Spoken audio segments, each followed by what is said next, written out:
You're listening to Fishing the DMV with your host, Thomas Aarons.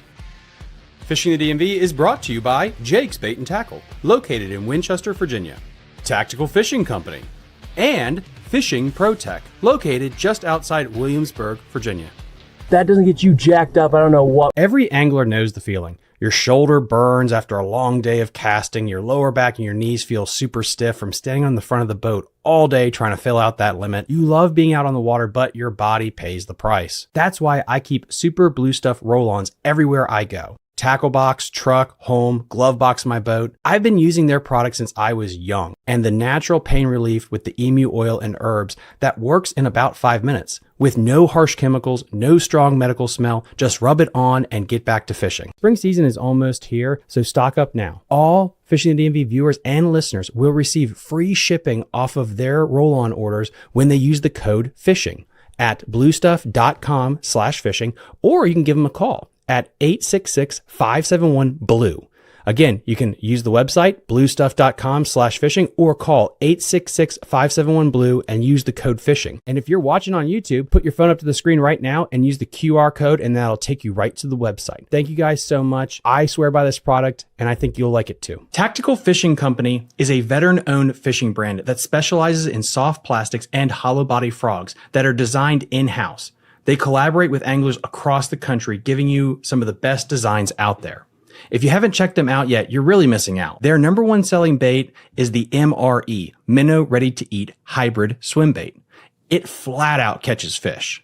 Whether you're throwing it on your favorite spinnerbait or bladed jig as a trailer, or using it as a standalone finesse presentation, it's one of those baits you can keep tied on all day and stay confident in. And if you're chasing snakehead, Tactical Fishing Company has you covered. They make some of the most rugged, durable frogs out on the market today, from the Dragon Pop to my personal favorite, the Rizzard. When it's time to try and tame your next dragon, they've got the tools you need to make the day on the water memorable. So go support a veteran-owned business, fish with confidence, and make every cast count. Check out Tactical Fishing Company, link in the episode description down below. All right, guys, I wanted to give a quick shout out to our newest sponsor, Fishing Pro Tech. They are located outside of Williamsburg, Virginia, in Toano, Virginia. If you're a serious angler, and I'm talking about a serious bass angler, you have got to go check out this shop. They have one of the greatest collections of JDM tackle on the planet. I'm talking megabass, depths. Alrighty, guys, how is everyone doing this evening? We are going to get started here with the coverage of this. Please let me know in the comment section down below if you can see it okay here, and we're just going to get right into it. Yeah, no, any questions with what I discussed? I apologize for the confusion. We've got about 16 moving pieces on this one. I admittedly thought it was an email I forwarded, to be honest with you, because I sometimes struggle to keep my schedule straight. The email of y'all's apps is 6 to 8. It says 6 to 8. It says the link will be open until 6:30. Yeah, I saw about Yeah, Yeah, the email says Talk to us more about the fish stocking program. yeah, no, I'm happy to do it and talk about fish stocking. So I know F1 bass is one of those things that's very interesting. And for the folks that just came in there, I was talking a little bit about the article that came out, Woods and Water, and going through agency funding, because that's a big thing. And, you know, one of my goals with having you all here is to, again, foster transparency about the program, transparency about where license dollars go. And Woods and Waters article did a really great job of talking about some of the funding shortfalls we have that are coming up and some of the issues that are there, i.e. money out of House Bill 38 that's due to the agency so we can do things like law enforcement, boating access, stock fish. Where that discussion went is I've got to come up with a specific budget number. That's one of the great things about my job is I read fishing magazines as part of what I do to kind of keep track of what's going on. One of the unfortunate things is having to come up with a budget and kind of balance everything. So what I did as my recommendation was to pull out, and I'm going to own this one because my staff do excellent work getting out there, surveying fish. My hatchery staff are some of the hardest working people. And I feel compelled that I have to come up with a path on it that's as sustainable as I can, given the long-term funding and what I'm seeing there. So what I did was recommended pulling out all of our channel catfish out of our budget. We stock a lot of catfish. People love channel catfish. Blue catfish, some people love them. A lot of people really don't, as I'm sure you all have seen. reducing our trout program quite a bit, pulling out hybrid striped bass, and then getting into the F1 bass. So with that, pulling that out of there, I do firmly believe that the resource agencies should be the ones to do fisheries resource management. I mean, it's kind of a no-brainer. It makes sense. But the challenge that comes with that as well is we've seen a lot of angler groups step up and stock, which I have great respect for. And I understand where you're coming from, but my goal is that angler groups should not have to set up for it. It's fish cheap, and as a bass angler myself, I think that's unacceptable. So I'm trying my best to right on, get dude. Right on. And as part of that, our director has been much more transparent with the issues that are there, and I'm trying to do my best to keep the program sustainable. Now, if you want some good news, our smallmouth bass hatchery in Front Royal is the largest producer of smallmouth bass in the country right now. Hey. 288,000 smallmouth bass. To put that in perspective, I would love to give you a retail value of that. You can't buy them on the open. So that's a situation where my guys got a hold of modern infrastructure, and they friggin' killed it. And they absolutely knocked it out of the park with production there. I think our goal was 60,000 or 40,000. I'm worried that Scott Herman's going to try to dump them all in Lake Cheslin now that he has access to smallmouth bass. Hint, hint, Scott, I've caught smallmouth out of Cheslin. I've seen about like 5 over the last 12 years. I think one of those was the picture I sent you. So we've got that going. So we do have that, but we can produce smallmouth bass in-house. We collect them out of places like Lake Moomaw. We spawn them on site. We grow them. We stock them. We can't grow things like F1 largemouth bass in-house. Growing season's not long enough, and we don't have access to either pure northern bass or pure Florida bass in Virginia. We've got Florida bass in Back Bay, but they're 85% Florida bass, and there are no northern bass in Virginia. Everything in Virginia is a mix between northern and Florida. So can't do those. I got to purchase those. But I bring that up, because there was a request to do it. But as we get going, I'm happy to answer any questions. Again, my goal is transparent. The fisheries is like a capacity issue. If you keep stocking it and keep stocking it and keep stocking it, you're going to get to a point where it comes. There's not enough resources for other fish to survive. So that's actually stocking. That's how we manage striped bass, actually. So in a place like Smith Mountain Lake, small or striped bass can't reproduce in Smith Mountain. And then, guys, if you want, drop your questions in the episode description. The best questions, I'm going to give away prizes to the best questions asked during this meeting. They're just starting the meeting now as we speak. They haven't gone through the PowerPoint presentation yet. They're just talking about the stocking program. So again, any questions, drop in the episode description, and I will copy paste them to the meeting stream if you want. And I will drop them there so a biologist will hopefully answer them.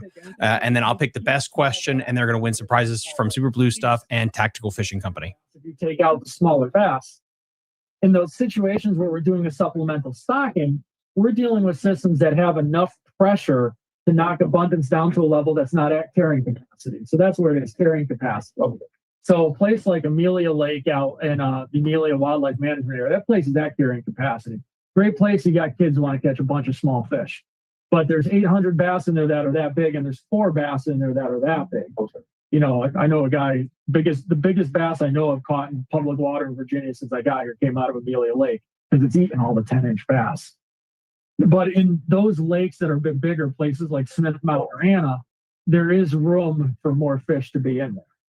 And it's a situation where when you stock those fish are a little bit bigger than the fish that are naturally born, and they carry that growth advantage onto them. It's like getting behind the 6'5" guy in the buffet. He's getting to the shrimp before you are. You just hope there's enough shrimp left over by the time you get up there. I've been the guy at that buffet. But so we're trying to take advantage of that kind of surplus growth that's there. And because those fish are bigger at a smaller size, they stay bigger. So what you're seeing is in a place like Smith Mountain Lake, you see like a 5 or 6% increase in the number of 4-pound bass that are there, but it looks like we've been able to knock the maximum size up from, say, 6 pounds up to 7, which is funny because as bass anglers, we're like, oh, goodness, you knocked it from 6 to 7. That's great. That's an interesting tool to have. And I'm troubled by the fact that we're not going to have access to it. Largemouth bass are a tricky one. When I talk about cutting catfish out of the budget, that resource doesn't exist. There are no channel catfish in Shields Lake if we do not stock them, because channel catfish are not very good at making channel catfish. Oddly enough, it's because bass eat all the small catfish. So that's why if you're managing a small pond, you got to keep stocking it with catfish. But with something like bass, if we take back that stocking, you still have bass, you still have quality fisheries. But it begs the question, if we could make it better, why don't we make it better? Yeah. That's what we're trying to do. That's a good point. So, guys, drop your questions in the episode description down below. Please comment. Let me know if you can hear me okay, if you have any questions. 13-2. Yes, sir. Yeah, Mike, Sid Ryan, president of Bass Nation of Virginia. I got kind of a three-part question for you. So you mentioned earlier fishing license prices haven't gone up. 2011, Sid. License, About 500,000. you have an increase in how much of that money would come back to you got. Is it 100% or is it just? It would come back to the agency, and realize as an agency with fishing license money, you buy the fishing license, there's also that excise tax on fishing equipment that comes back to it. So you buy a $23 license. It's like I tell my fisher. So if you guys are confused because the title says Tidal Bass Summit, right now he is fielding questions in regard to the article Woods and Water dropped. If you guys don't know, I've kind of known about this for a month. People told me about it in the agency about what was happening with the budget being slashed, but I was asked not to talk about it until the moment was right.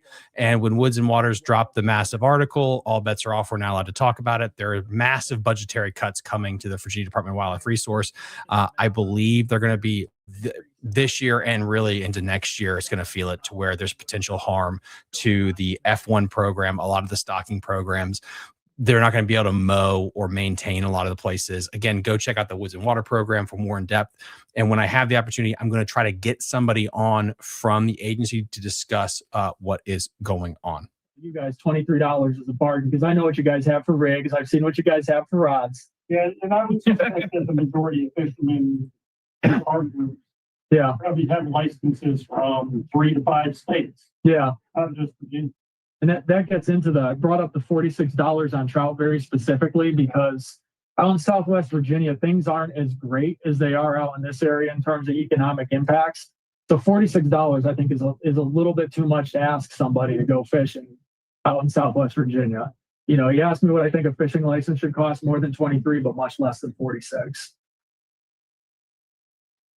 Have you really looked at making an effort to increase the license? That's on the table. Every option's on the table right now. The very obvious one is Director Brown put Woods and Waters is the House Bill 38. Is that money supposed to come to the agency? I mean, I'll be honest with you, in a perfect world, have a free fishing license and just have all the money covered on something like that. I would love to be able to tell everybody there's no fee on a fishing license. I think it would be fantastic.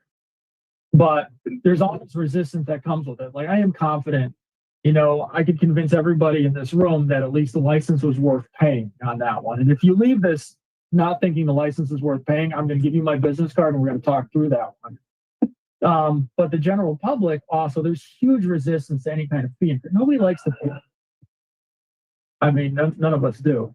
But, you know, that's the challenge, is there's that type of resistance on something like that.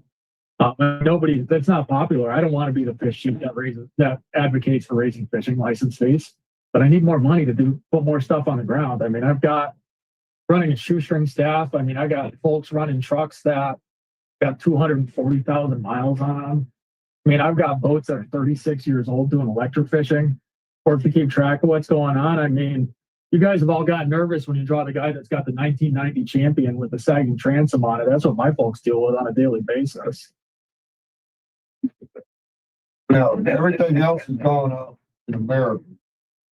Why can't you get the license increased? It's just something that we haven't been able to fully move on. You know, a lot of states with legislatures, and that's the thing too, where you guys have a lot of power. I noticed that, you know, people love to ring my phone and complain, which is great. I'm here to provide transparency. People really need to ring their elected officials. They're the ones that work for you. I work for the elected officials. I got news for all of you. I got to follow the laws of Virginia. And what you'll see in other states is there's actually been initiatives that have moved forward that actually fix license fees to consumer price index. So, which is a good one to do, because I would also argue that a resource agency should operate under principles of fiscal responsibility. The challenge is, like, it's not like Toyota raises the price on their Tundra. If it costs Toyota $38,000 to make a Tundra, they got to charge 42. I'm sitting here with a bunch of Toyotas selling them at 19. I'm losing bleeding money. My question was, the fishing license, is there any way to estimate how many people are fishing without a license and to make penalties harsher for them? So I don't have to pay. The challenge with that is intuitively everybody looks at, well, who's not doing it? Yeah. I would be shocked if, well, there's a lot of license exemptions too, which create another issue. Because you've not only got a license exemption, but you don't get any of the excise tax match because you can't count the license. So if I'm just fishing I got a little stream on my property that's got creek chubs in it. I don't need a license to fish that stream. So, but then that begs the question of, should I have a license to fish on that? Is it really anybody's business? I have that because you guys can't access it. I'd argue that it's unethical to, make you guys pay to manage that. Yeah. So, and non-compliance is always a big one. And the truth of the matter is it's not that big of an issue. Okay. And it's so easy to get away with a violation that it's mostly just a way to get people afraid of it. And then when really big ones are made, well, you keep the less honest people honest. Yeah. The worst I could see out of a group like this is you might have a fish that keeps on one side. I've weighed in a couple of fish that keep on one side. John, what's up? Mike, what does, say for the F1 stocking, what kind of a dollar tag you put on that for an average year? About $50,000. Yeah. So we could probably advocate raising license fees, but not a lot, and still help fill that gap. And I appreciate that offer. I think the House Bill 38 is the way to do it because there's a lot in there, and we've been missing out on that transfer money all the time. Because again, I think it's noble, and I do think that there are opportunities in the future to look at license fees, but that's the big gaping hole on it. That was established for everybody else that enjoys outdoor recreational opportunities. You guys are looking very specifically at F1 bass because that's of interest. And that's why, I sent you that email there. I was talking with Sid about it because I told Gene Gillian the same thing on it. But there's so many other things that this agency does for everybody else in Virginia, like law enforcement. Everybody likes law enforcement. Nobody wants our guys out there in unsafe equipment, unsafe situation. Those guys need state-of-the-art equipment to get out there because it's not the violation enforcement. It's the situation where your boat breaks down, it starts sinking, you bail out and you're stuck on an island. I just want you guys to just write a beautiful post-Valentine's Day letter to Mike Benarski. Mike Benarski is absolutely the shit. Please go text him, pat him on the back, shake his hand, buy him lunch, give him a hug. He's stressed out right now, but this dude does care about us, the anglers, 100%, and the people that work for him. I think it's great. But if we're looking at situations where we're deciding between stocking fish and the license dollars are supporting law enforcement, doing that really great work, I would argue that that money coming out of something like House Bill 38 to support what benefits all Virginians is a critical need. Because I love what law enforcement does, but I would go as far to say that I would be happy my income tax went up to support it because I think it benefits all Virginians. So, yes, sir. Born and raised in West Haven, Connecticut. So You sound wonderful, just to be clear. perfect. Then, guys, if you don't know, I'm giving away gift cards from all my sponsors tonight. Ask good questions throughout this meeting. I will transfer them and we'll get them answered for you, and you'll win gift cards. What is the view of Fish and Game with respect to slot limits going forward? So one of the challenges is every system is specific. With a slot limit or any kind of length limit in general, you need to take a look at what the length distribution looks like in the population, i.e. how many fish are 12 inches, 14 inches, 16 inches, et cetera, et cetera. And then you've got to consider where harvest is happening.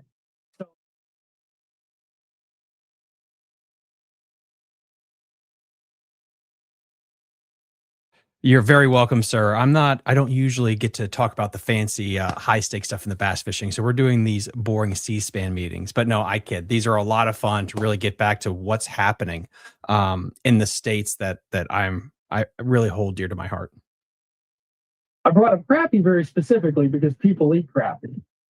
John Odenkirk he's definitely the better person to talk specifically about the slot limit. But something like a slot limit, there needs to be either a situation where harvest is a controlling mechanism, or conversely, you've got crowding happening on the front side. In that vein, you've got a lot of small fish, and slot limits can kind of shift down, either protect or allow harvest of some of those smaller fish. With the bass fisheries, most of the mortality we have on bass in a place like Lake Anna is honestly you guys driving around, catching them, throwing them back. Because no matter how good you take care of them, you still lose a significant percentage. You know, I've run into anglers that said they've never killed a bass in their life. Well, they probably don't catch enough bass to see it. Because it's probably 1 out of every 20. That live well doesn't make it. And you guys are excellent with fish care. You know, the penalty on a dead fish is the greatest thing you could do to get people to care for their fish. Are there any other large bodies of water in Virginia that have a slot limit like Anna once had? I do not believe so. No, slot limits, and the thing with bass is size and bag limits don't have as much of an impact on the population because the harvest just isn't there. It's not that they don't have value, but they can be real challenging.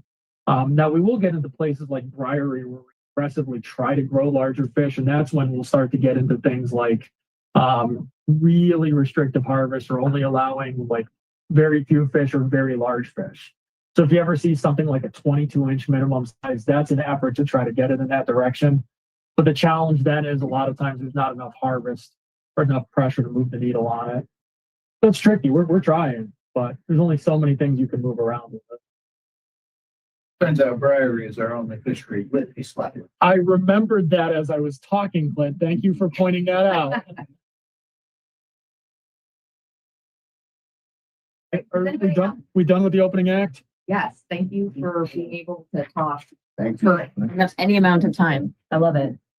Okay, so for folks that just joined us online and folks in the room who have already heard this, there's a little bit of a miscommunication with start time. So we're going to start the presentation side of this now. And so sorry if you guys have been waiting online or came in the middle of that, but that was our Chief of Fisheries, Mike Bednarski. In sum, if you missed it, we're poor. Call your representatives. That is literally what I took half an hour to say. Yeah. So I'm gonna talk about the folks on the James and the Chickahominy. Go over the York a little bit. You'll see why later. And remember, be kind to us. We're very poor and stretched thin. So this is going to be a theme of I didn't get to do everything I wanted to. I'll try again next year. So anybody who was on the water last year remembers what a wonky year it was, but this is just kind of a reminder. So this is showing flow basically. So like gauge river height around Richmond. And so this line, this is like feet here on the y-axis and on the Let me know if you guys can see the PowerPoint. Okay, I can try to zoom in a little bit. I highlighted where we're sitting in fall when we're doing our community sampling, but this was our spring. And so it was a lot of rain, a lot of wind, high flows, and then it just flipped a switch and it was drought conditions through the rest of the year. So that's real weird for fish. They kind of like a little bit of consistency, you know, they've evolved to expect a pattern. And this was definitely not it. River temperatures were below average in temperature through like mid-July. And then they just heated up and kind of stayed. It was, I mean, even when we were doing our catfish sampling in the end of July, August, it was cooler water upstream compared to down low, which usually that's flipped. And I'm highlighting this only because this is a pretty wonky year.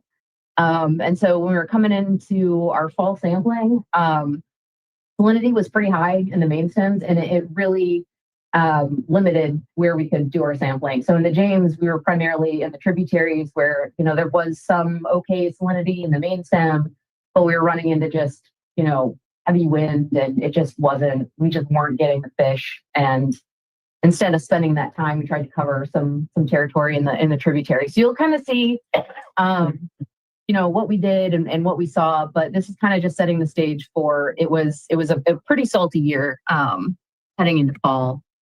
So I want to start with the James. I know this is messy, but we have the adult fish in red, juvenile fish in blue. I want to remind, for anybody who's come to like several of these recent years, like starting in 2021, we changed our sample design. So we went from fixed stations that were selected because we know that there's a lot of bass there. And we changed it to a study design where we're doing like essentially random sampling. So part of this big decrease that you see here is a function of that change in study design. That being said, there's this kind of, one of the reasons I showed you the hydrograph is this, wow, okay. Getting a little gestury, I guess. So I'm concerned about that because of what I told you guys about like the heavy flows. When we have like really big flows, like ripping through these systems, it'll clear out some of the vegetation. And it also could have been like a big disruptor of spawning. So I'm not scared of that, but I'm nervous for it. So all that means is I'm going to try to get out in the spring and then just make sure that I'm finding like enough little guys, and we'll be on top of it in the fall to make sure that we're getting some recruitment. The good news is that recruitment has been so good the past several years that I'm not super worried about it, because this is pretty normal to have recruitment go up and down and up and down. You have your good years, you have your bad years. We saw adults staying pretty much the same. And the James and the Chickahominy, they kind of bounce back and forth as far as like who's the better fishery. We saw a ton of 1 to 3 pound bass like up in these tributaries. And I know those aren't the weights that you guys are expecting to get out of some of these Virginia tributaries. I think going into the kind of explain it a little bit more. It's not that I don't think the big fish are there. I think that the James is just such a big system that we just didn't find where they were during sampling. There are some spots that I know that I can go to reliably to find good populations of bass, and there are spots in the Appomattox where I can expect that. You're going to notice some very underperforming sites, and I'll tell you why I'm worried about that in a minute. For the most part, not a great year in the James. I don't think it's because the adult bass aren't there. I think it's because I did not find where they were hiding after. I think one point I want to bring home, when Margie mentioned changing sample design, there's a reason for that. And the best way I can describe it is if you're managing a farm pond and trying to figure out how many fish are in there. So say in one year you've got a farm pond that's got 15 bass in it, another year it's got 45 bass on it. But the only place you're sampling is the one laydown that's there.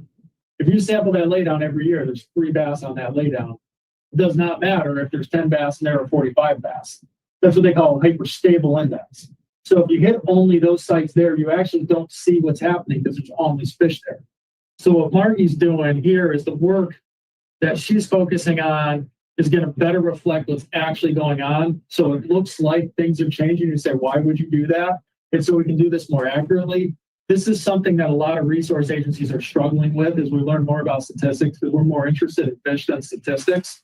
But that's why we made that adjustment there, in case you're wondering why we would do something like that.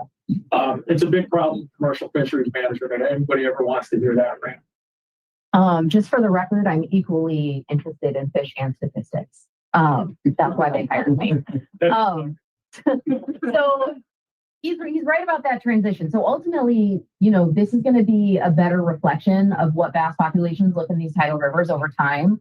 The issue is that we're sitting within this like 4 or 5 year window where we've been able to do it. And so we don't have a solid trend.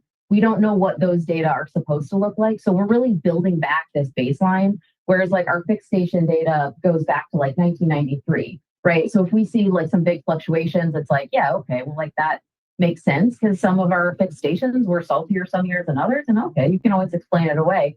This, every new site we go to, it's like, well, is this supposed to be like a banger of a site, or is this always a dud? Like, we don't know. So we've introduced, thanks to Scott, some predator specific sampling, so that when we're doing our sampling and we just are hitting a bunch of duds, then it gives us the freedom to kind of pick some sites that look really bassy and see how they're doing. And this year I did that, and it did not go as planned, because I can always count on the Appomattox to produce some like really good fish. I know you guys don't hit the Appomattox very often, but seriously, it is a sleeper. Sorry. No, it's not. It's our river. I know. I'm looking at the middle, 1 to 3 pounds. I couldn't keep 5 pound fish off my hook. This is what I'm saying. Make sure your depth finder is on point and you understand tide charts, though, because you will get stranded on a mud flat, even in your bass boat. There's spots you can't get through. It's 3 inches at low tide. So yeah, it takes some learning. It's like I told Mike he's got to get into Powell Creek one time, and he tried. He said with his bass, he was like, "No, I'm not messing with that mud flat." I don't want to buy another lower unit. I've already eaten 2. Yeah, that creek mouth eats lower units. There's a very narrow, it's like a 6 foot wide channel that is not right on a lot of maps. But you gotta track it further to shore. Anyway, so that being said, there's some sites that I know that I can rely on to find good bass. And so, I'm getting in these tributaries. I can't access a lot of sites because it's salty. I'm driving all over the place trying to get in these tribs. I mean, to get into like Gray's Creek versus Upper Chip Oaks, maybe up to, Flower Creek, like way upstream. That's a lot of miles. So it's in the time that we have, I have to consider, okay, what can I get to? And do I want to just do what I can here or drive and relaunch somewhere else? So that's the stuff that goes into sampling a bigger system. So the red site. In your sampling and exploration, do you venture into any of the closed pits on the chain? We are not allowed to. Yeah. So we can't access like those closed sites. Sometimes there's been a few folks that have said, "Hey, we're going to clear out. We're going to do some work in here. Do you want to come in and shock and rescue fish and move them around?" And we say absolutely, because I think they're spawning in some of those spots. So I think those are really good spawning and nursery areas. And I hate that I can't get in there, but I can't get in there. So yeah, I try to see them. It's a black box, but from what I've heard and the data that we have gotten out of them, it's a really nice little like source of bass for especially upstream where there's less like grass and stuff in the channels. So if you're wondering why I was so disappointed in the Appomattox. So I went in there and I went to my sites and I was like, this is real bassy. I know I can always count on the Appomattox. At every site, we caught either a grass carp or a flathead catfish.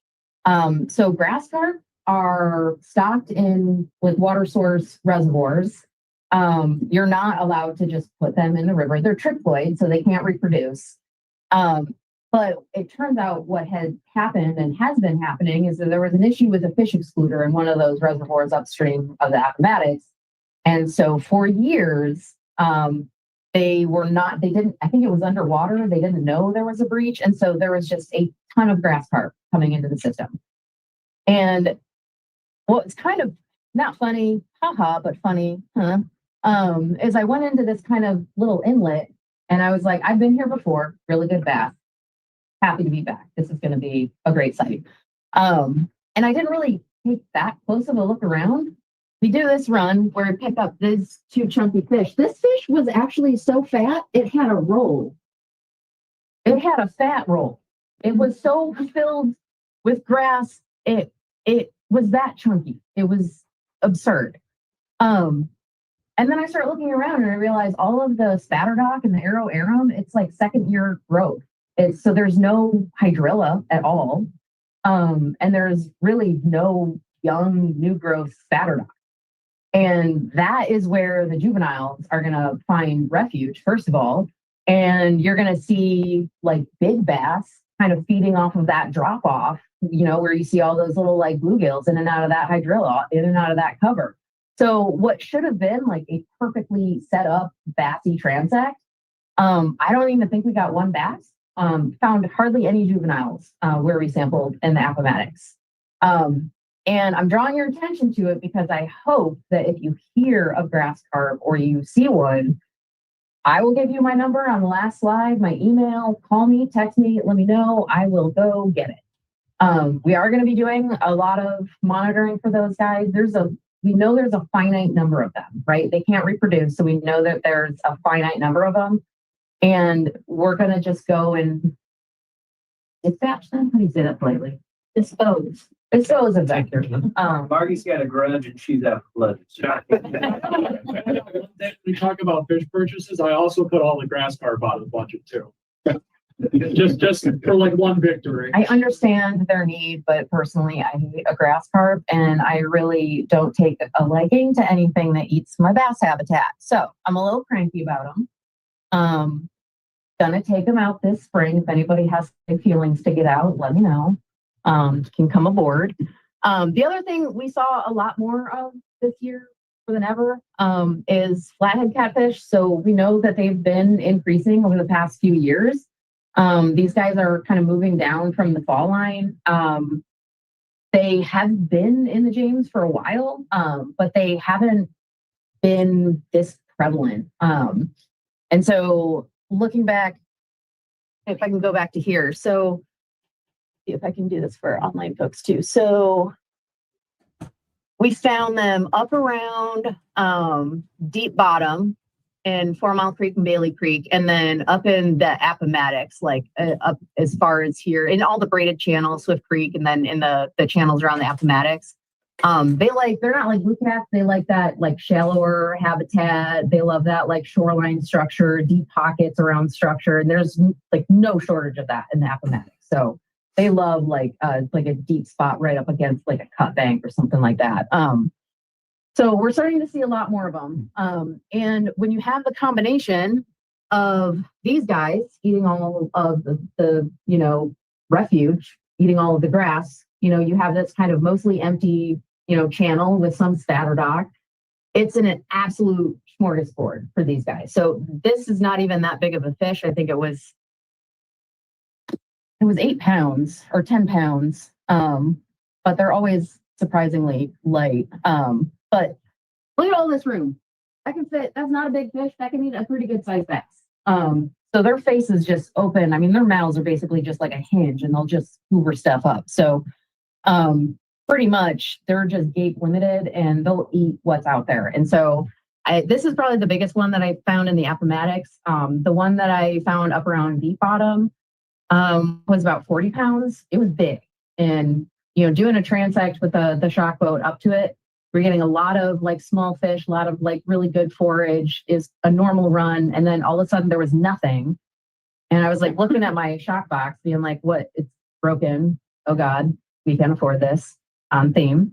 And then it turns out like a flathead just like came up like around a fallen tree. So it was just this radius of, empty water where it had just snapped and everything was, afraid of being eaten. So it's, I don't want to kind of hit the panic button.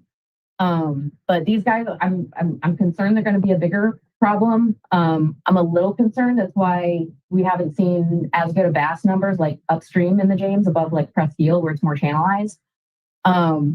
And I'm nervous about the combination of the grass carp and the flatheads in the Appomattox. So you guys know me by now, some of you. Don't take it lightly. So we're going to go out and we're going to do what we can. The flatheads, unfortunately, are here to stay. But I can minimize them, which I will do. When you finish your point out, I have one more on flathead for the group, but so that they could do something. See what happens when you guys let them talk so much up front? I'm just kidding. What I was going to say is I know bass anglers like to do something about it. And this is something where you can. If you guys catch this 4 or 5 pound flathead, flip it a jig, bring it home and eat it. It's the best eating fish in the James River except for walleye. Now, be careful because of consumption advisories. Basically, with eating fish, a woman of childbearing age should really not eat anything out of the James. But I would bring that home and fry it. They're quite good. That's just a very realistic thing with consumption advisories, the way food chains work. So just want to make sure I put that out there because a lot of times I know we like to bring fish back for our family to eat. that's one to call your buddies over during a football game to fry up and eat.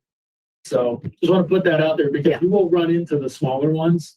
Like the 14-pounder I got out of Chesden got filleted and split with my neighbor and I. Good Sorry, question, Scott, Jerry. it was delicious. I'll get this for you, bud. Well, my flatheads or something. We can love fish as individuals, but hate them as species. Why it's hard to be a fish biologist sometimes.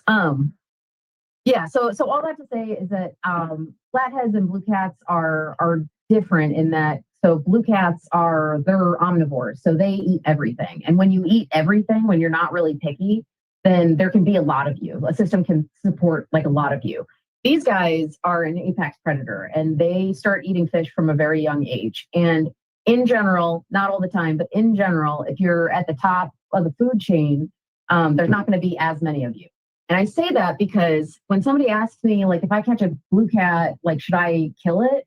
I really don't like killing stuff. I'm like, well, don't worry about it then, because it's one, there's so many that it's really harder for like one person to make an impact, right? So it's like, you've got an ethical concern here. I'm not going to say kill it. These guys, you can really make an impact by taking this out of the system. So you can quantify like how many fish this guy, will be saved if this guy is taken out of the system. So all that to say that, for every one of these guys that is in the system, it's doing noticeable damage. And so, if you feel right about it, euthanize. What did we say? Dispatch them. Great question there. DMV, not a proponent of grass carp. Hopefully Smith Mountain Lake does not get to control their limits. We will see. And then we got Jerry here. Jerry, you just won a gift card to Jake's Bait and Tackle. What time of year did you do shocks? Through October. So yeah, we always try to do it in fall. Usually I like to see water temperatures drop like in the 70s, like 75 is when I start. Anything more than that, and they're still kind of in summer mode. So Chickahominy, there you have it. Better picture. Adults are doing pretty well. We had some solid runs where we had like catch rates over 100. So juveniles, when I see a juvenile number that's that low in the context of like we caught a lot of bass, that's when I look back at the James and I say, okay, it might have been like a really bad recruitment here. So that's another thing where it's like when we're back, in early summer and into fall, it's something we're going to be paying a lot more attention to. So not the worst thing. Recruitment goes up and down. I don't love to see it, but it's been, this, yeah, it goes back to, I'm still not sure what the design switch does, right? So it's like, based on what I've seen from previous years, those are also pretty low compared to historical numbers. And we're seeing like an absolutely like amazing lake bass population come back. Jerry, to get to your question here, they just answered it on the chat. The surveys were performed during the end of September into October. The end of September into October. So if you guys remember last year, I've been chasing this thing like a hound because I've been hearing from you all that like your bag sizes are going down and you're not finding the bass that you're used to. And I looked back, I presented this last year. I've been messing with our data, looking through our historical data, trying to figure out where the mismatch is between what we're seeing and what you guys are seeing. And some of this I think is a little bit of like an impact from like stocking and those fish kind of like leaving the system. That was my hypothesis. This, if you look at this and there's like you see it go down a little bit. It's not like biologically or statistically significant. So I know that doesn't matter if you're like, well, that's one last big bass in the system that I'm not seeing. Totally get it. But this to me is not, it doesn't like make me nervous. It doesn't make me think that there might be an issue there. And so I was like, what's going on? Start of our show, Parker, he's our new assistant. So I think what's going on is they're just way further upstream. So we talked about like it was a high salinity year in the main stem, and so all of the red sites were abysmal. And this is like Morris Creek, like you can count on the back of Morris, like you guys know. We're looking at conductivities in the back of Morris that were like 2,000, where normally I like it right around 200 to 300, right? So it was salty. Even up into Nacy's Bay, that run in Nacy's Bay, and like you can always count on Nacy's. I wish I had time in hindsight to go further up Gordon Creek because I bet we would have found them. Because what happened is we were having some, bum luck up around like some of these necks, and it was really windy. And so Clint was out with me, and we were like, let's just go where it's not windy. So we went way up Yarmouth, like so far up that it was like we can't go any further. Let's just putz around this tree line because it's the only place it's not windy. We got 8-pounders on 8-pounders. We were overflowing with 5-6 pounders. I mean, we could not go on a tributary run. I mean, the green is like, that's the top sites, but unless it was a salinity issue, we couldn't find a bum site. So what I think is happening is we've had falls that are either really like hurricanes, high flows, high winds, or we've had, really dry, super salty. And I think what's happening is they're just pushing up and they're just staying up. Because when I tell you, I would not have thought that we would pull 8-pounders out of some of these spots. Like I would not have seen that coming. And I'm an optimist anytime I pull up to a site. So, yeah, this was I think it was 8.5. Yeah, 8 or 8.5 pound fish. And it was just, oh, you guys, it was so good. There are so many 5-6 pound back. So I'm feeling relief. What I kind of want to get a sense of from you guys is like, does this kind of reflect, like if you're fishing in the Chick, are you like, yeah, that kind of lines up. I had more success in the tribs than I did in the main stem, or yeah, I went to my usual spot and I didn't think about salinity, but like it was bust and it's usually like my go-to. Because that will kind of help me flesh this out a little bit more and think about, because I'm looking at this and it looks like exactly what I would think about if we're talking about salinity, where you have these low sites super underperforming, my absolute go-to sites coming up bust. And then you come up here, this is all wetland. So even though the channel is really salty here, all of these like flooded wetlands, that like absorbs so much water. So it prevents the salinity from moving quite as far up. So even though Yarmouth is, like midway in the river and you think might still be salty, it is like right up into here. I couldn't do any transects that were further down than that. But once I got like above the confluence, it was like every site was gold. And then same up here where this was like, usually you can get some bass to turn up around those like dock edges, it's like deep carved out like sections along docks, love structure. Nothing went into this little like no-name creek. Absolute gold mine. So it was just such a consistent pattern. And then like salt was so bad up in Diaskin, that's usually a pretty good site for everything. But conductivity was still 3,000 again compared to usual. Like, just got your question asked. I just dropped that in their section down below. I got a question for you. Are there a lot of flathead catfish in the Mattaponi River or the Pamunkey River? I just dropped that in their chat, and I'll let you know as soon as we get an answer. For previous years to see, I think this started coming up like 2022, I think. So I'm going to go back into the data we have since like 2020 when we made the switch, and just see if I can line up the spatial patterns of like high catch rates with like what's going on, with salinity. And we're going to see a relationship there, but I want to make sure that it kind of lines up with those way further upstream sites being like reliable compared to just, quality lower sites being nothing. So I want to see if the pattern holds. But I guess online or from the room, if you fish the Chick, is this making sense to you? Did you have luck that kind of lined up with that? Yeah. Did you go very far up in the tribs at all? Yes. Which one? You don't have to go away your spot. Oh, no. Yeah.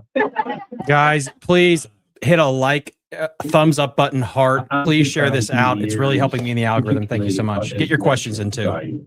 The main river stuff quits by August. And yes, you have to be back. You just see so many other fish Beside bass, when you get way back into creeks, and all of these going up.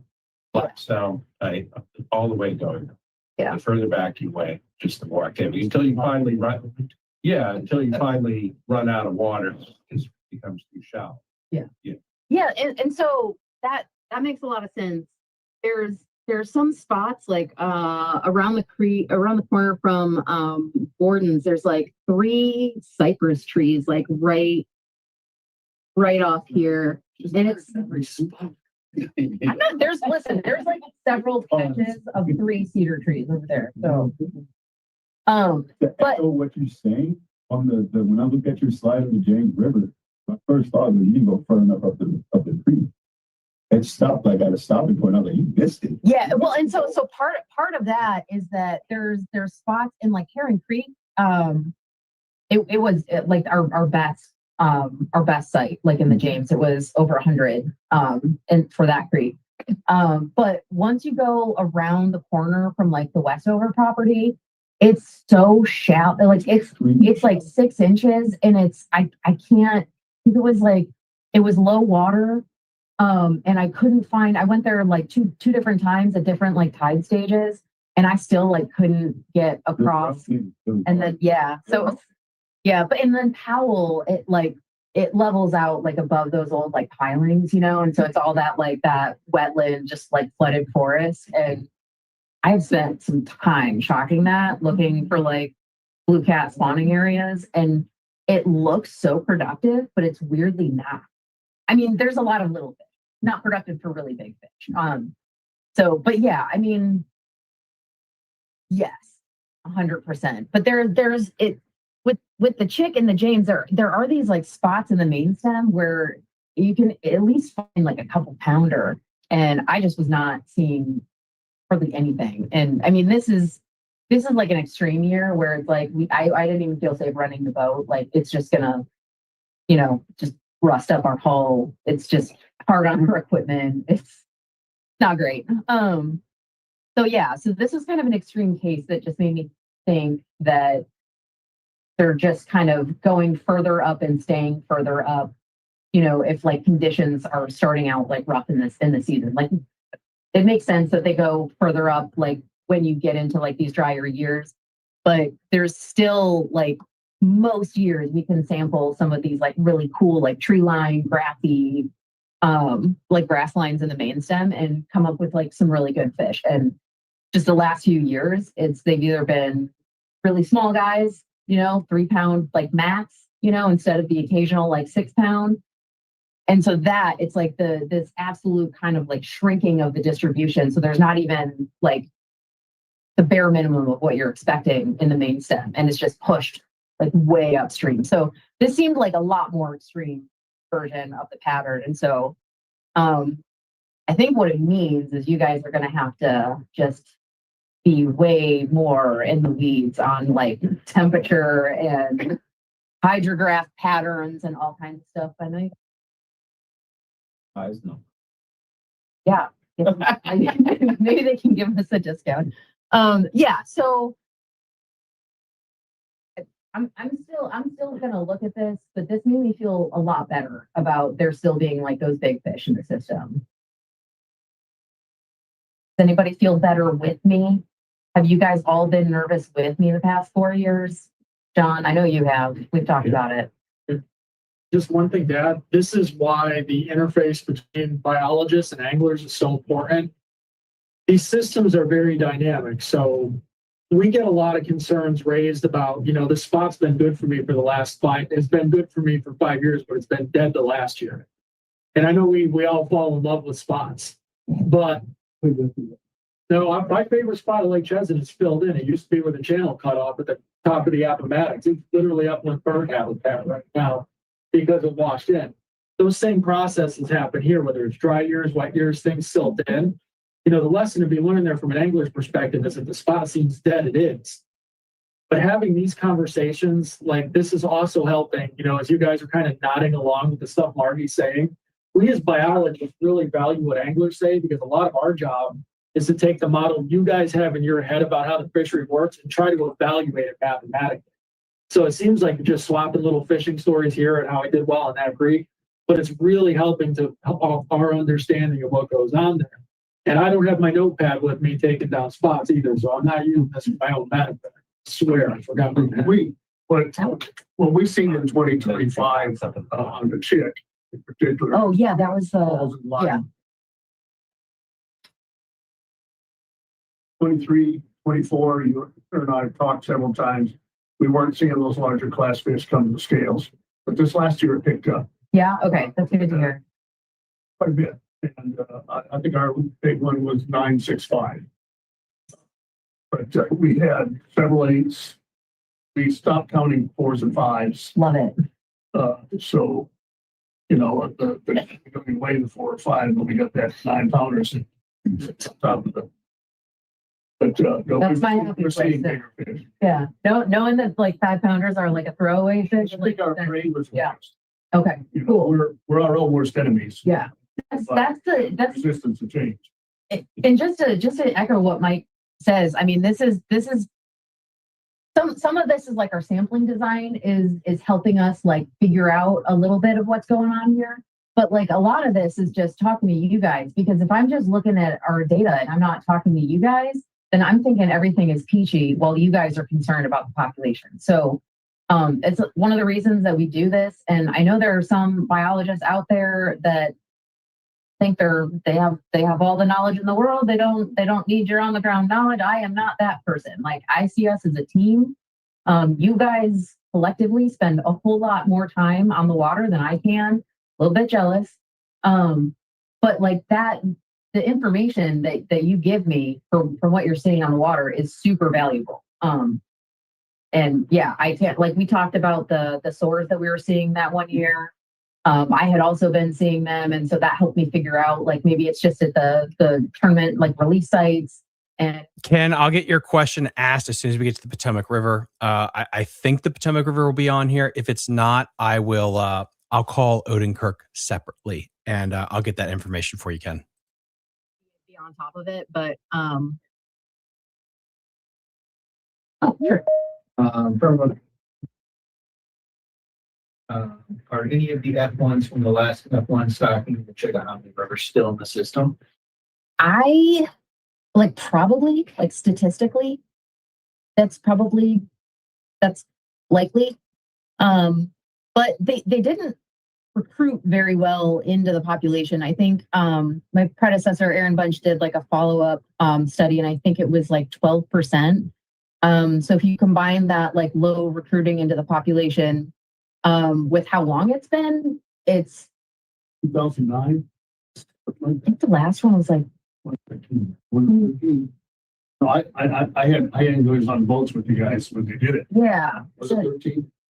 Okay, 13. I had in my head like 2016, but I've been looking at a lot of years I this think week. you're So probably dealing with percentages of probability is very low, like Yeah. 0.8.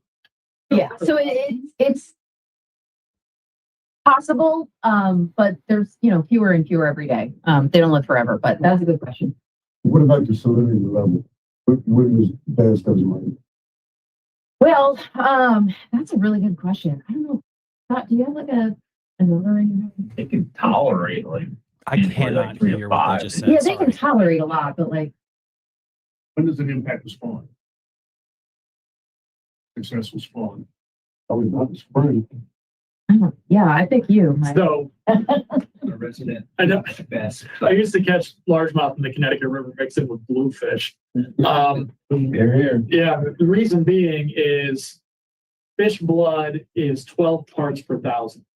Seawater is 31 parts per thousand. Freshwater is 0. Okay, what does that mean?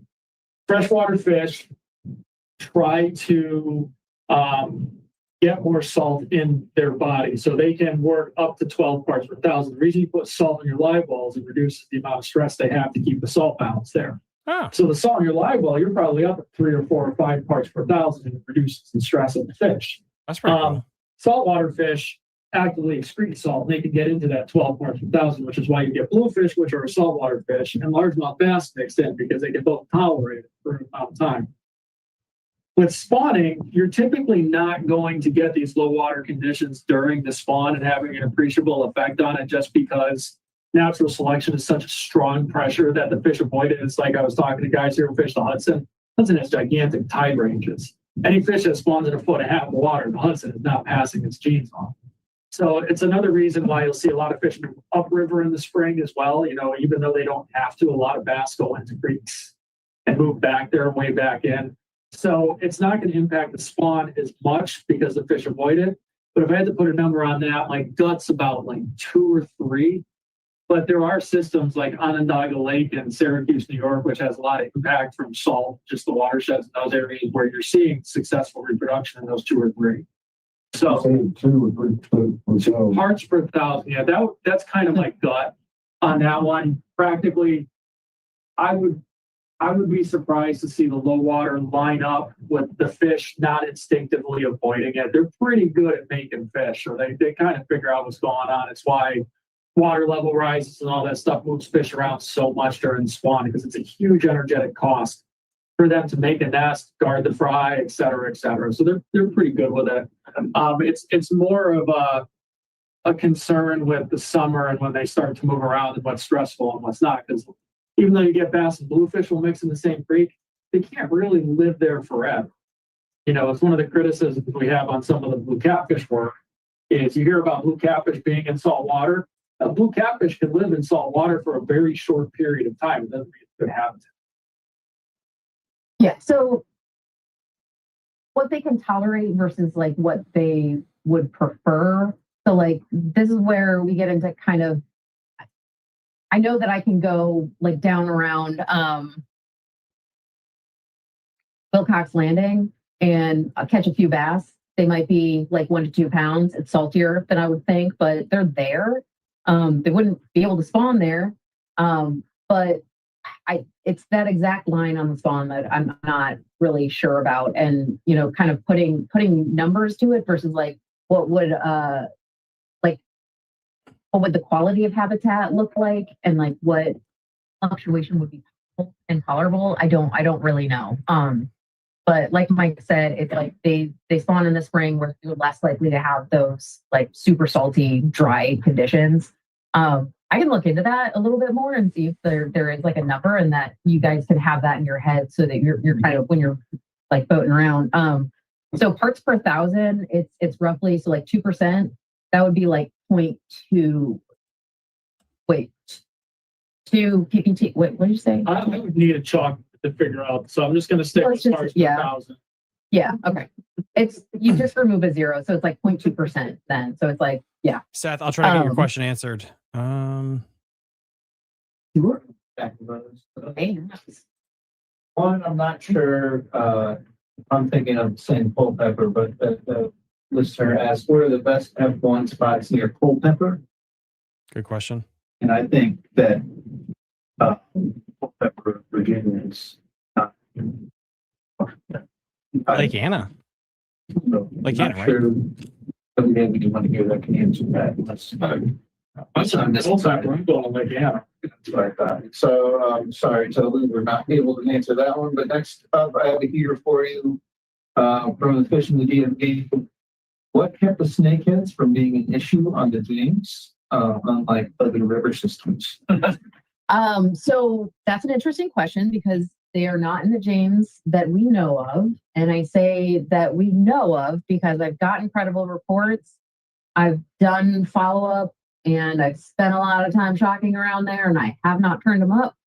That being said, they're really good at getting away from our boats because they can go really shallow up into these like wetlands and escape before I can access them. So they don't hold a shock really well. And they are really good at just kind of running shallow and getting away. So I think they're probably likely in the system, but we can't confirm them.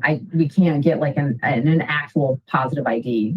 So anytime we get a credible report, it's, I didn't keep the fish or I didn't take a picture, but I go fishing for them in the Potomac. And so I know it's a snakehead. It's like, yeah, I like if I called, if it was me, I'd be like, just trust me. I know it's a snakehead. But like, unfortunately I can't do that. So fair enough. That being said, I think one of the reasons that they're not as big of an issue in like a system like the Rappahannock as we thought is the angling pressure, honestly. So bow anglers go out and just fill That's a good bags point, Roy. of them. I mean, We're getting to the end of their life there's a cycle. ton of pressure on them. And that'll kind of come up in some of the Rappahannock slides, but angling pressure for the wind there, because even if we're trying to remove them with electrofishing, they're really good at getting rid of our gear. I finally was able to confirm one in the Pamunkey after spending, I think it was like 140 hours looking for them, like with all kinds of gear and every habitat I could find, setting, like minnow traps for young when I know they're spawn. I mean, I tried everything, and finally I found one spot where like I can always find one. But they're really elusive. And so I think at some point it will probably be an issue, and it'll be an issue that we'll have to rely on anglers to help us with. Snakehead hotline still active? That's a good question. It's not. The way the regulations were historically written is you have to call in. That's effectively been on it. Guys, we have over 40 people watching right now live, and they have 22. Wait, what's on Instagram?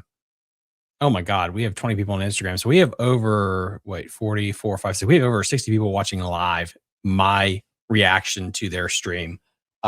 Huge shout out, guys. Thank you so much. Hit that like button, subscribe, push this thing out there, please. This is great educational information to keep everybody in our area educated on what these great people in the Department of Wildlife Resources are doing for our state. And a lot of the snakehead reports we get are bowfin. The most colorful snakehead report I got was from a young man who snuck into somebody's pond. And he wasn't concerned enough about that, but he was concerned that what he caught was a snakehead. So he really put himself out there. I'd really appreciate it if you would not do this again, but that's a bowfin. One time I got a walleye. That was pretty. I was like, that's definitely not a snakehead.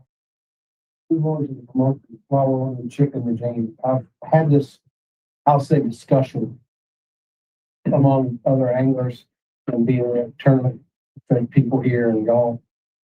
Big tournaments held on the James, like say out at Osborne. A lot of those guys are going to the chicken. Considerable amount of taking fish back to Richmond, basically. Your studies has obviously put that to rest. Yeah. But do you think that affects the population in the Chickahominy? There's tons of those tournaments going on all year. Yeah. And I so when we did that tag and that tag recap study, I was honestly expecting a much higher number. I was expecting like a number that I maybe wouldn't be like, it wouldn't be at the threshold of like, oh God, we got to stop this. But I thought it'd be like way higher, but it was like 3%. And so at that point, like Mike talked about how there's like really not a whole lot of sources of mortality for these guys.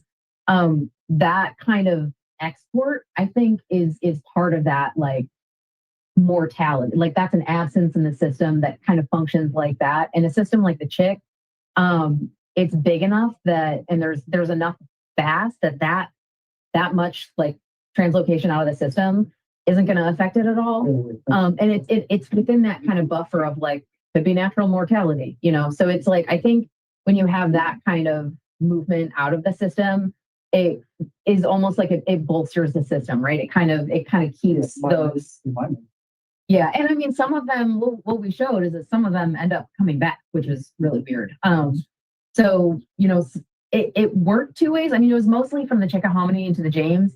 It makes sense, that, and we found that a lot of it, like the reason it was so low is because tournament anglers were the only people doing that. And even though there's a lot of tournaments and then there's a lot of you guys, it's still such a small number of people that are doing that. All right, guys, I'm going to let you know, watch till the end of the stream. I am keeping a tally of all the gift card winners on a spreadsheet, and I'll announce all the winners of the gift card giveaways on the spreadsheet at the very end of this stream. So, or you can wait, and then I'll re-upload this tomorrow, Apple, Spotify, iHeartRadio, and YouTube, and you can listen there to get it. And hardly anyone was like fishing in the James, like going back and forth from there, right? So it's if you're going to want to fish the chick, you're going to launch in the Ask a chick. question and most you have a people, chance if to they're win a gonna, like, prize. fish the Ask a game, they're question, gonna you have a launch chance out to win a like prize. That's how this goes. You have a thing. question And for so, them, ask.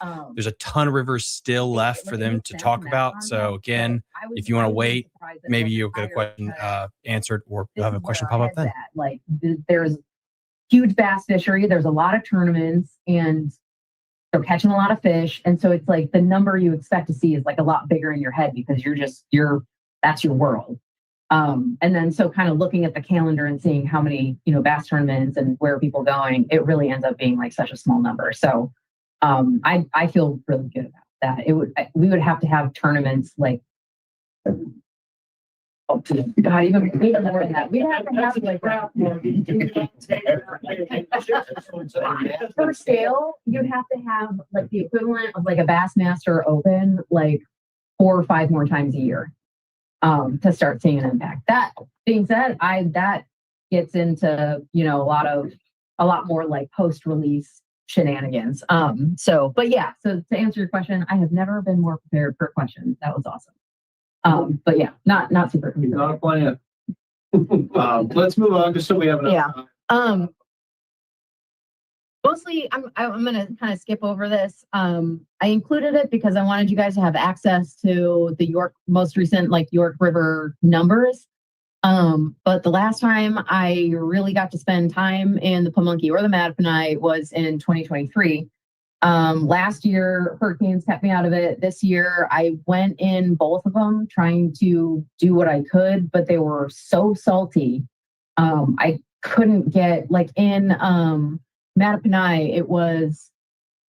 I couldn't do anything below Walkerton.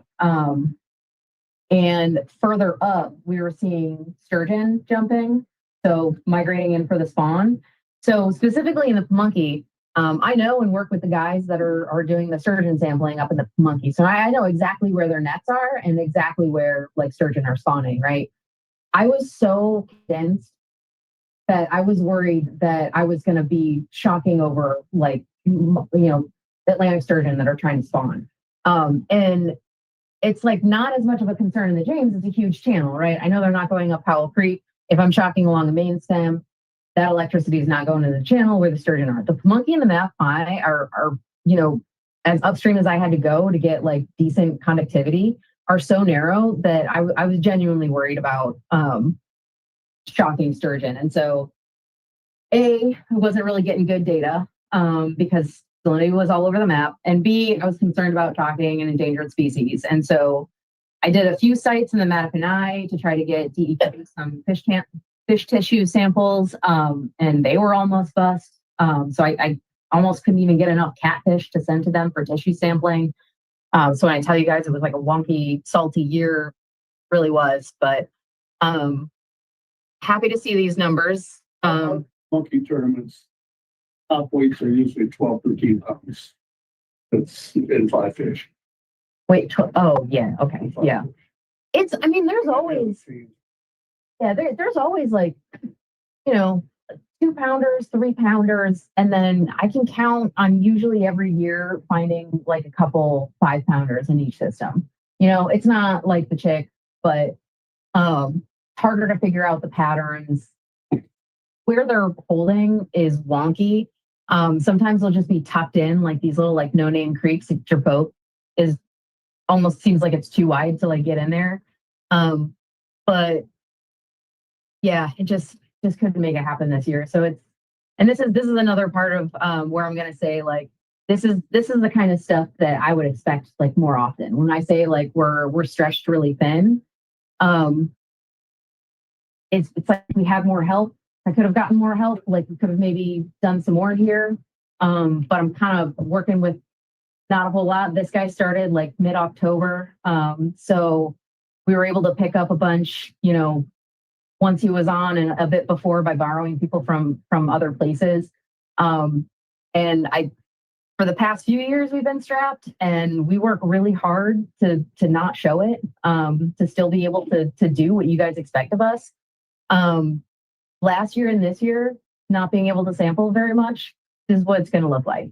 And I guarantee I hate it more than you guys. But this is the bull market side, frank discussions about work-life balance. Yeah, I don't have one. So, yeah, I hate to see it. I really hate that the York gets the shaft, you know, when we're strapped for resources. But it does, and I'll try to pay more attention to it next year. I really want to get updated data, but you know, this is kind of where we're sitting. Did have an online question about the New York and Pamunkey, I think. Sure. Yeah. What is the status of flathead catfish in the Mattaponi and or Pamunkey rivers? Oh, that's a good question. So they're more common in the Pamunkey than the Mattaponi. The Mattaponi, I was just reading a paper Fishing and yesterday. DMV question right there, guys. Thank you so much. You guys are pumping out the questions. One flathead caught around the Rainbow Campground.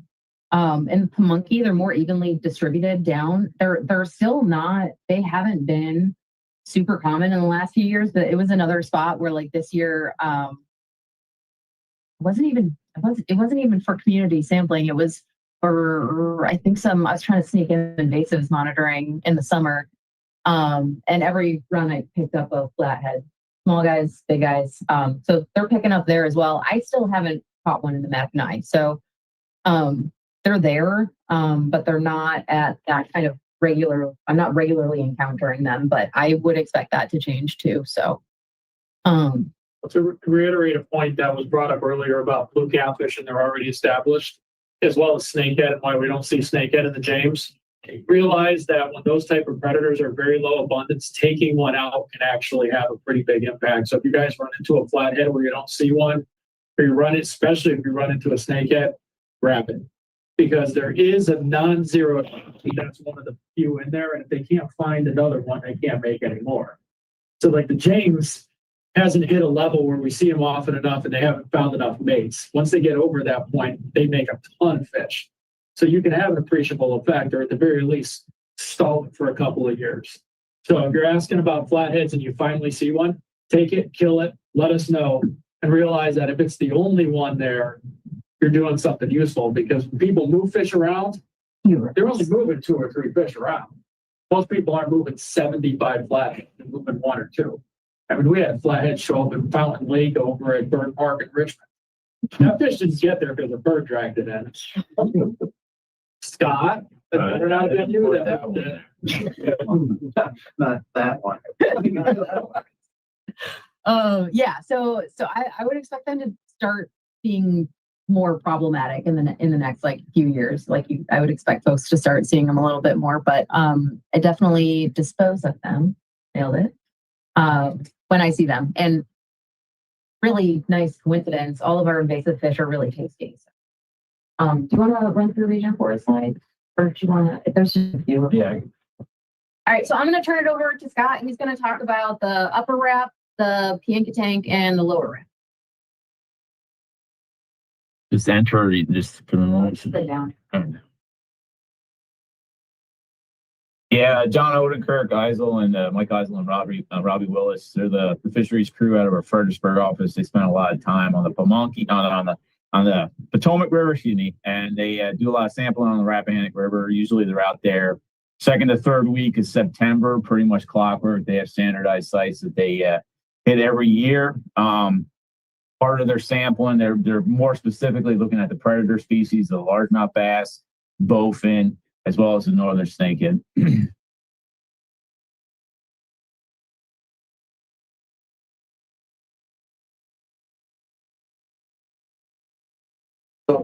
There's a delay on it. Yeah.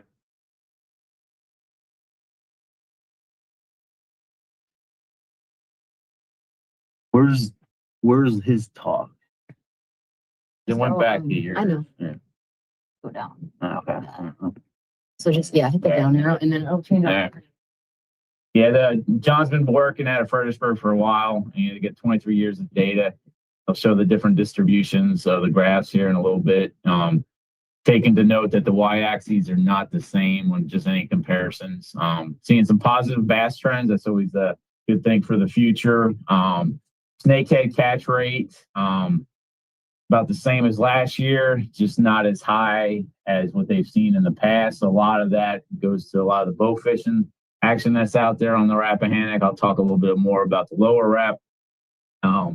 Areas get hammered. You see a lot of your stories where, it's in Port Royal when you have, 12 boats out there at night, boat fishing for snakehead, and you got 11 of them from Maryland and the other guys from Delaware. So you get a lot of out-of-state anglers that are coming down, working the river real hard. So, the catch rates of those snakeheads are definitely seeing a decline. With the largemouth bass, the upward trend there, looking pretty good for the sites that they're sampling above Port Royal.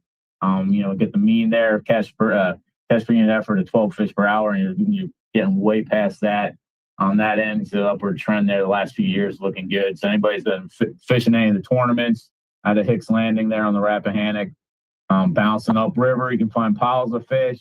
Certain areas a little bit further down, you can talk about in a little bit, seeing some decent fish, but you still got more consistent habitat vegetation with the hydrilla and other submerged aquatic vegetation upriver.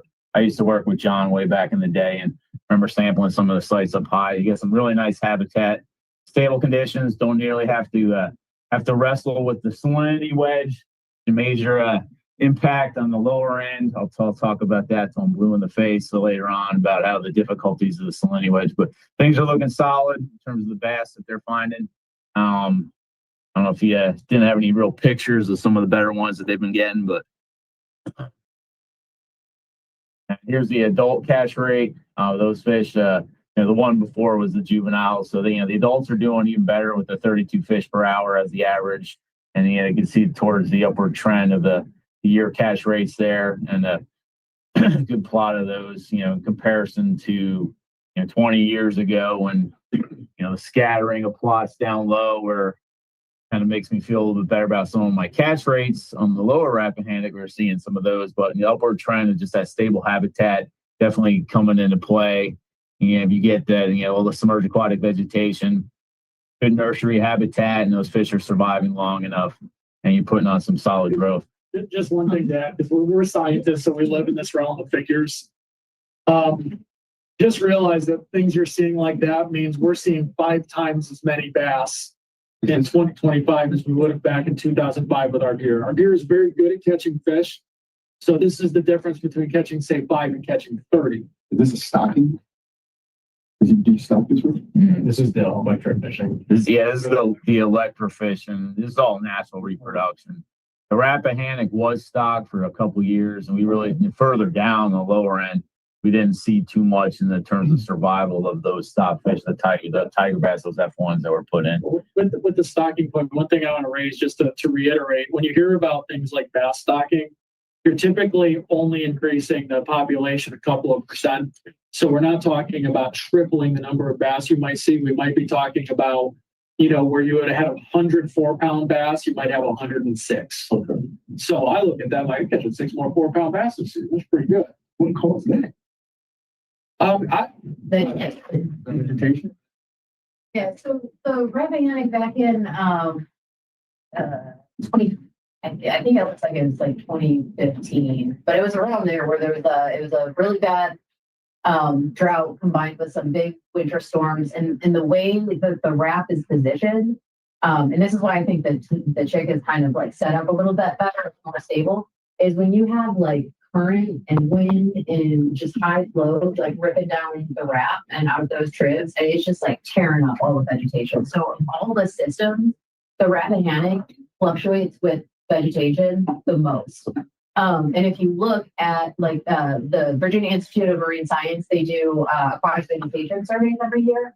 If you look at the survey data post 2015, it like increases 25% year over year from that. So these numbers of it's like they had good recruitment, and it's stacking up every time that they have like an increase in veg. So and that kind of underscores the thing with the grass park, where it's like you see those impacts when you see like lost vegetation. And if anybody's seen the Rappahannock when it's flooding in Fredericksburg and up City Dock, and when the parking lot's full of water, got problems, or just the scouring effect. It's not as much a channelized deal as the upper parts of the Pamunkey, but you do have that scouring effect and losing that beneficial submerged aquatic vegetation. That's definitely hamper you for a couple of years, but things have improved the last few years, and catch rates, from the sampling has shown a nice increase there. I'm gonna give you the summaries of the upper Piankatank River and the lower Rappahannock. Don't have any pictures of 6, 7, and 8 pound largemouth bass, so I'll cut to the chase on that. These systems are definitely have limitations to them. A lot of it's the salinity wedge, and there are mind you, 2 years ago when we had our first bass summit, one of the anglers that was in attendance was like, I used to catch 9, 10 pound bass from the upper Piankatank. It was in the back in the glory days. I wish it was still that case, but it's definitely not that now. So just kind of give you a little heads up on that. The upper Piankatank, we're able to bounce out there. It's kind of one of those things where we're hitting that upper end of the river and some of the lower parts of Dragon Run. So if anybody's ever fished up there, it's a very scenic part of Eastern Virginia. Pretty much you have a lot of tannic backwater areas, tons of habitat, cypress trees everywhere. There's a lot of good vegetation in spots. Most of it's coontail. Very little hydrilla. Hydrilla is more the Rappahannock. I'll talk about that, some of the spots that we see that. Productive areas where you find that vegetation, mind you that very limited in the boat ramps that, we put in a deep point, and you put in a deep point, you're like, oh, smell that salt in the air, seeing 12 parts per thousand salinity, seeing jellyfish swimming by. Sometimes we actually seen dolphins swimming in the water there off of the deep point boat ramp. So we race on upriver and sample the sites. We've been trying to get some, non-standardized sites that are randomly selected. Mind you that you go to the spot and you're like, 7.5 parts per thousand, can't sample. We have limitations with our electric fishing boat. Pretty much Midwest Lakes, the AC80 unit that I'm using, I can sample fish at about 3 parts per thousand. Usually it's a lot of the larger fish that get hit. You're definitely misrepresenting any of the smaller fish in the collections. So usually about 2.3, 2.5, I feel a little more confident than pushing my way further upriver, up into some of the sites where you start getting some fresher water. So there's definitely limitations based on that salinity wedge that hits us. 2025, we were able to hit 5 sites. We've been pretty much using that as a standard sample. Here's an action shot of Jessica and Catherine. Mind you, those are not bass. Pounding on the bowfin. Anybody's that fished up there, and catch their fair share of bowfin in the upper Piankatank. Although that bowfin are one of my favorite fish species, I'll limit the number of pictures I have of those guys. Combined effort of those 5 runs, looking at 1.38 hours of pedal time effort. We do full community sampling, so we pretty much collect every fish that we can find. We had the 20 fish species pretty much matched the 2024. Had 551 fish in the collection. Mind you that the bass segment of that collection was not all that prevalent, with only about a little bit over 4% of the catch being the largemouth bass. One of the big things when you're up there is the wealth of habitat, is evidenced by giant scoops of coontail vegetation going into the live well. That was on our first site that we were able to hit just below the power lines, the upper power lines on the upper Piankatank and Bowfin City. I don't know. I think we had about 112 bowfin in that run, so it was insane. So certain areas you definitely impacted by the tide. We were able to get in there. That area there was about 1.8 on the parts per thousand of salinity. So you're fighting with that tide cycle. As to the fish we're hitting, you're temporarily stunning the fish. A mixed bag of fish, they're not getting laid out by any means. So anyone who's dipping basically has to be on the ball. You can't be you're looking at the trees. Oh, look at an osprey. There's fish popping all over the place. So Jessica worked like a champ. She was just scooping like crazy. She's one of our great hatchery staff at King and Queen Hatchery. So Jessica's definitely going to be on the invite list for this upcoming October when the bowfin are stacked up. Basically, when you're sampling, you're hitting that littoral edge. A lot of good habitat, the cypress knees, and you're just trying your best to remain as unbiased as possible when you see bass, bowfin, peckerel, everything that's popping up. Keeping your eyes on the water as you're trying to fill that live well. Here's just a rundown of different fish we were able to collect in the 2024. I got the 24 and 2025. I'll show you the 24 first. If anybody didn't see this last year. Last year, we were able to get a decent number of bass because we actually had some fresher water. We had a fair amount of fresh water pushing through Dragon Run, flushing out the upper end of the upper Piankatank, and that allowed us to get on some better bass in some of in the areas that we were sampling. So an increase, mind you, is the fifth most abundant in terms of the species. Of course, bowfin won again in terms of being the apex predator. Did not find any blue catfish. You can see the different rundown. You got your bulk, your catch up top, and you also players and surprisingly low number of chain pickerel along the way, but you get the mixed bag of the different species. Here's the 2025 sample. Salinity was a bugger. It got to us real bad. Only caught 24 bass. So I know some of you guys go out there fishing in a day, catch more than we did with their electric fishing boat. So it's kind of one of those things with the catch rate. It's 17.28 bass per hour. Nothing really to write home about. That smaller percentage of the contribution. Although we did come close to getting almost getting 400 bowfin in the day of sampling. So 393. I think it was about like 860 pounds of bowfin. So it was a pretty wild day on the river, at least for the bowfin catch. The bass were looking halfway decent in terms of their body composition, with the relative weight being 95. That's usually the standard, anything from 95 to 100 for relative weight. It's kind of like body mass index. So everybody's different with their BMI kind of thing. But the heavier the relative weight value is, the better that fish is in terms of, it's a chunky fish that's eating well, finding enough forage available.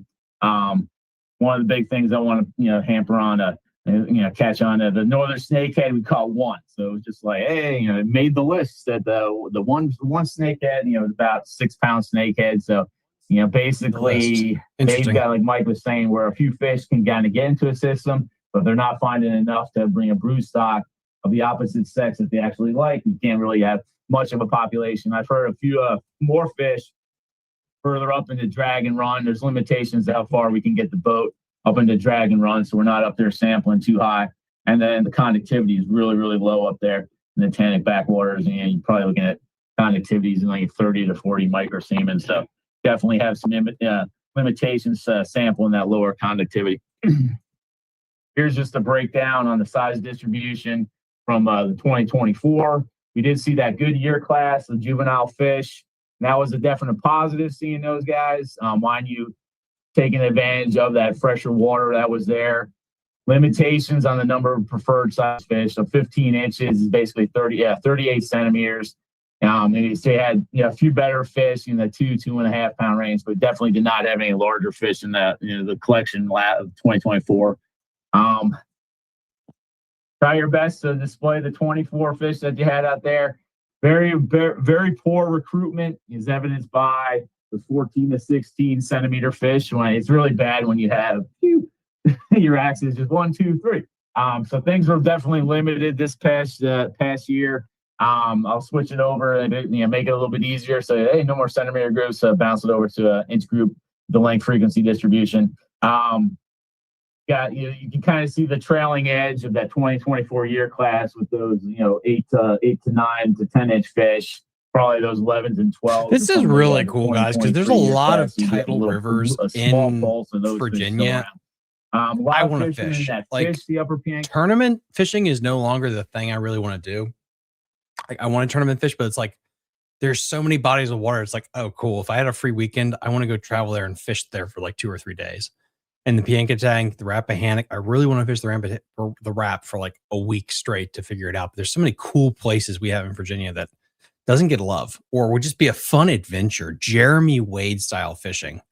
Like, I don't know. It's just, it's cool. Like Back Bay, really good episode about Back Bay coming up here. Don't worry. It's been recorded. It's going to be a lot of fun.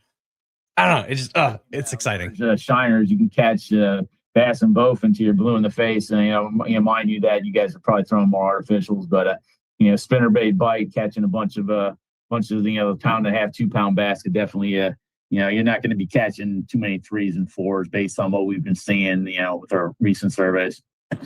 Here's just a, plot of, the last 5 years we've been out there. So you can kind of see the peaks and valleys of the catch rate, the mean CPU of 24 fish per hour. So you're not looking at, that the best catch rate in comparison to, the James and the Chickahominy. Those are the pretty much, we're looking at about, a quarter, if maybe a fifth of what. I just asked a question for you guys on their message board. I asked, what is the best place to launch a boat in the Piankatank River? That's transferring over to the Rappahannock. talked a lot about the salt wedge Yeah. and its effect of driving fish away from it. Do you have any experience or data that shows how quickly the fish react, bass, obviously, when the salt wedge begins to dissipate and the water gradually becomes fresher? Is it weeks? Is it months? Is it years before the fish begin to return to areas where the salt wedge was? You're probably, if you have a large rain event. All right, guys, I have the question answered right here. What is the best place to launch a boat in the Piankatank River? The answer from Clinton is we access from the deep point and run upstream. So we access from deep point and run upstream. I believe that is the farthest upstream public boat ramp.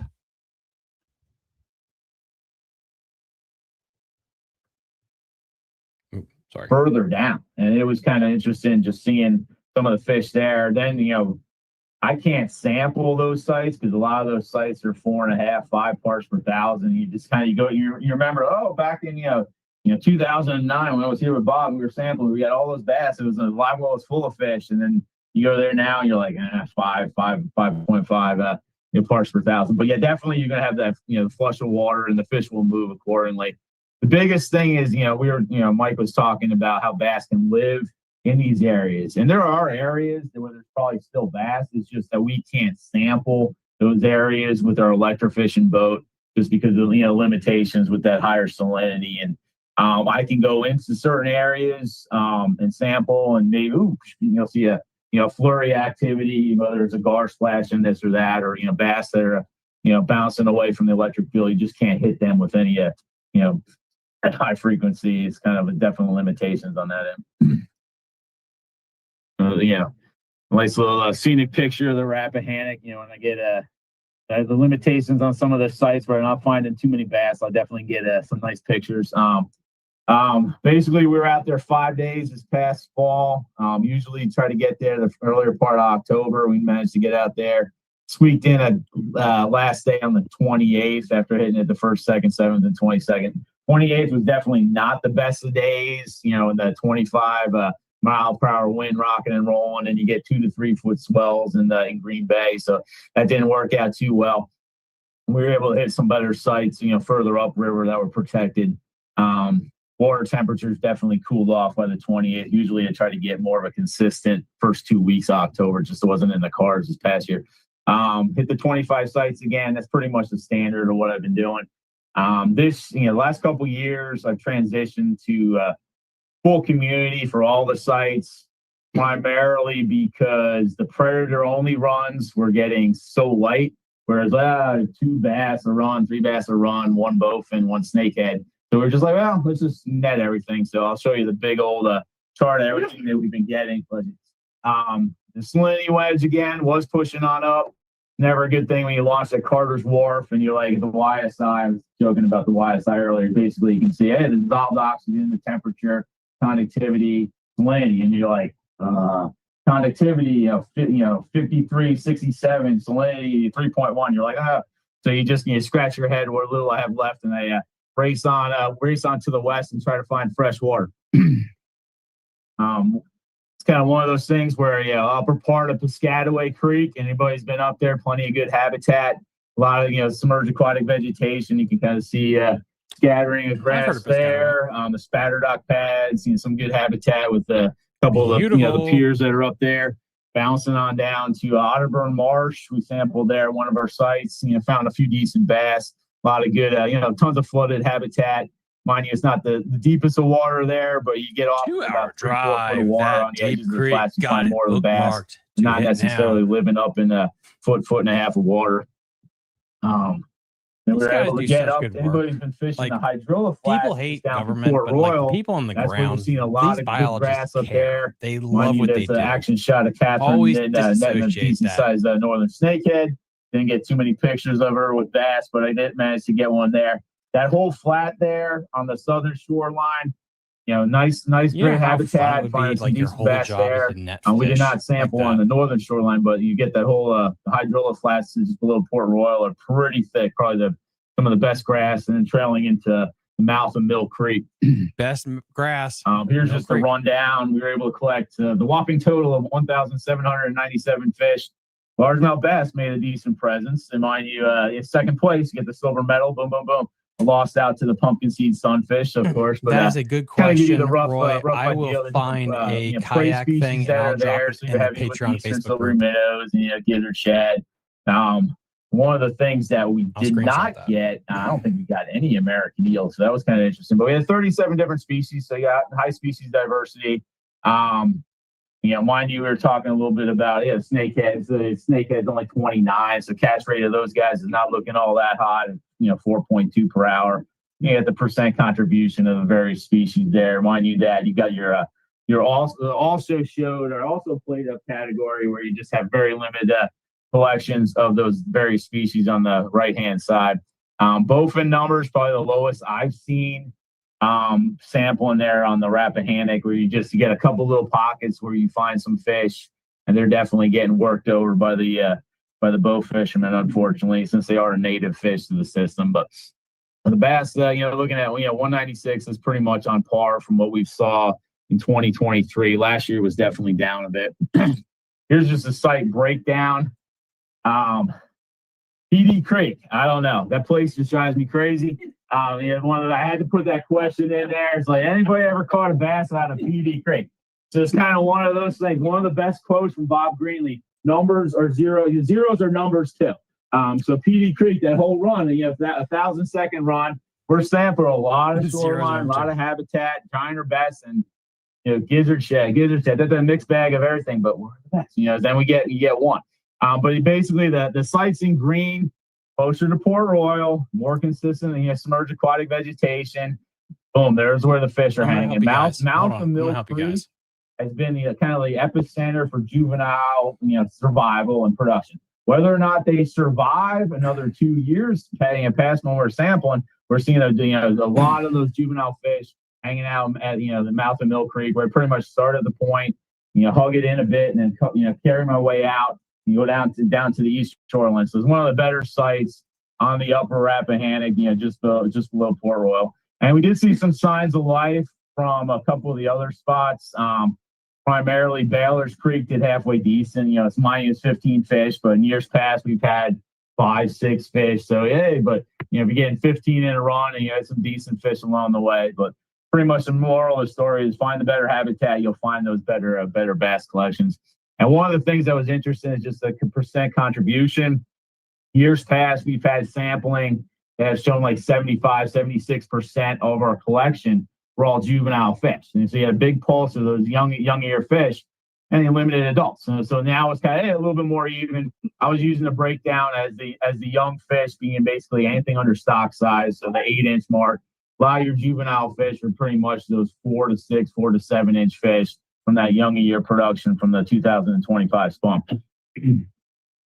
Here's just a little breakdown of what the catch rates we've been looking at. So mind you, 2025 was not necessarily the best of catch rates, but hey, we're still doing better than 2021. So that was kind of not the best of years there. But one of the things that's kind of interesting is like when you had the low catch rate in 2024, we had a sort of decline in juvenile fish in comparison to 2023, where we were seeing a lot of those juvenile fish in Mill Creek, about half the catch rate in 2024. So we saw that decline, and that was reflected in the overall abundance of what we were getting. Here's just a breakdown in each group, length frequency distribution of the bass we were able to collect. The 2024 year class, I'm like, never really showed up. Those 9 to 11, 9 to 12-inch fish, pretty much those 8 to 11s you're looking at the 2024 year class. But hey, the 2025 year class, pretty solid representation there. The 2023s, looking at those 12 to 14s, pushing their way through. And you didn't find many. The biggest bass we had, it was like 19.98 inches. I couldn't round it up a bit to make it to that 20 inches. So you just, you see some of those 2.5 pound bass in the mix. You're just not seeing that. You can never have enough of those 18 to 20 inch bass, whether it's a lake or the river, just, solid fish. So, I know they've been catching them. Bruce Lee's been really quiet. Bruce Lee's, hey, but he's been real quiet the last couple of years. But he's been, hopefully he's doing well. We haven't heard from him in a bit, but he was catching some nice bass, Green Bay and areas, further upriver.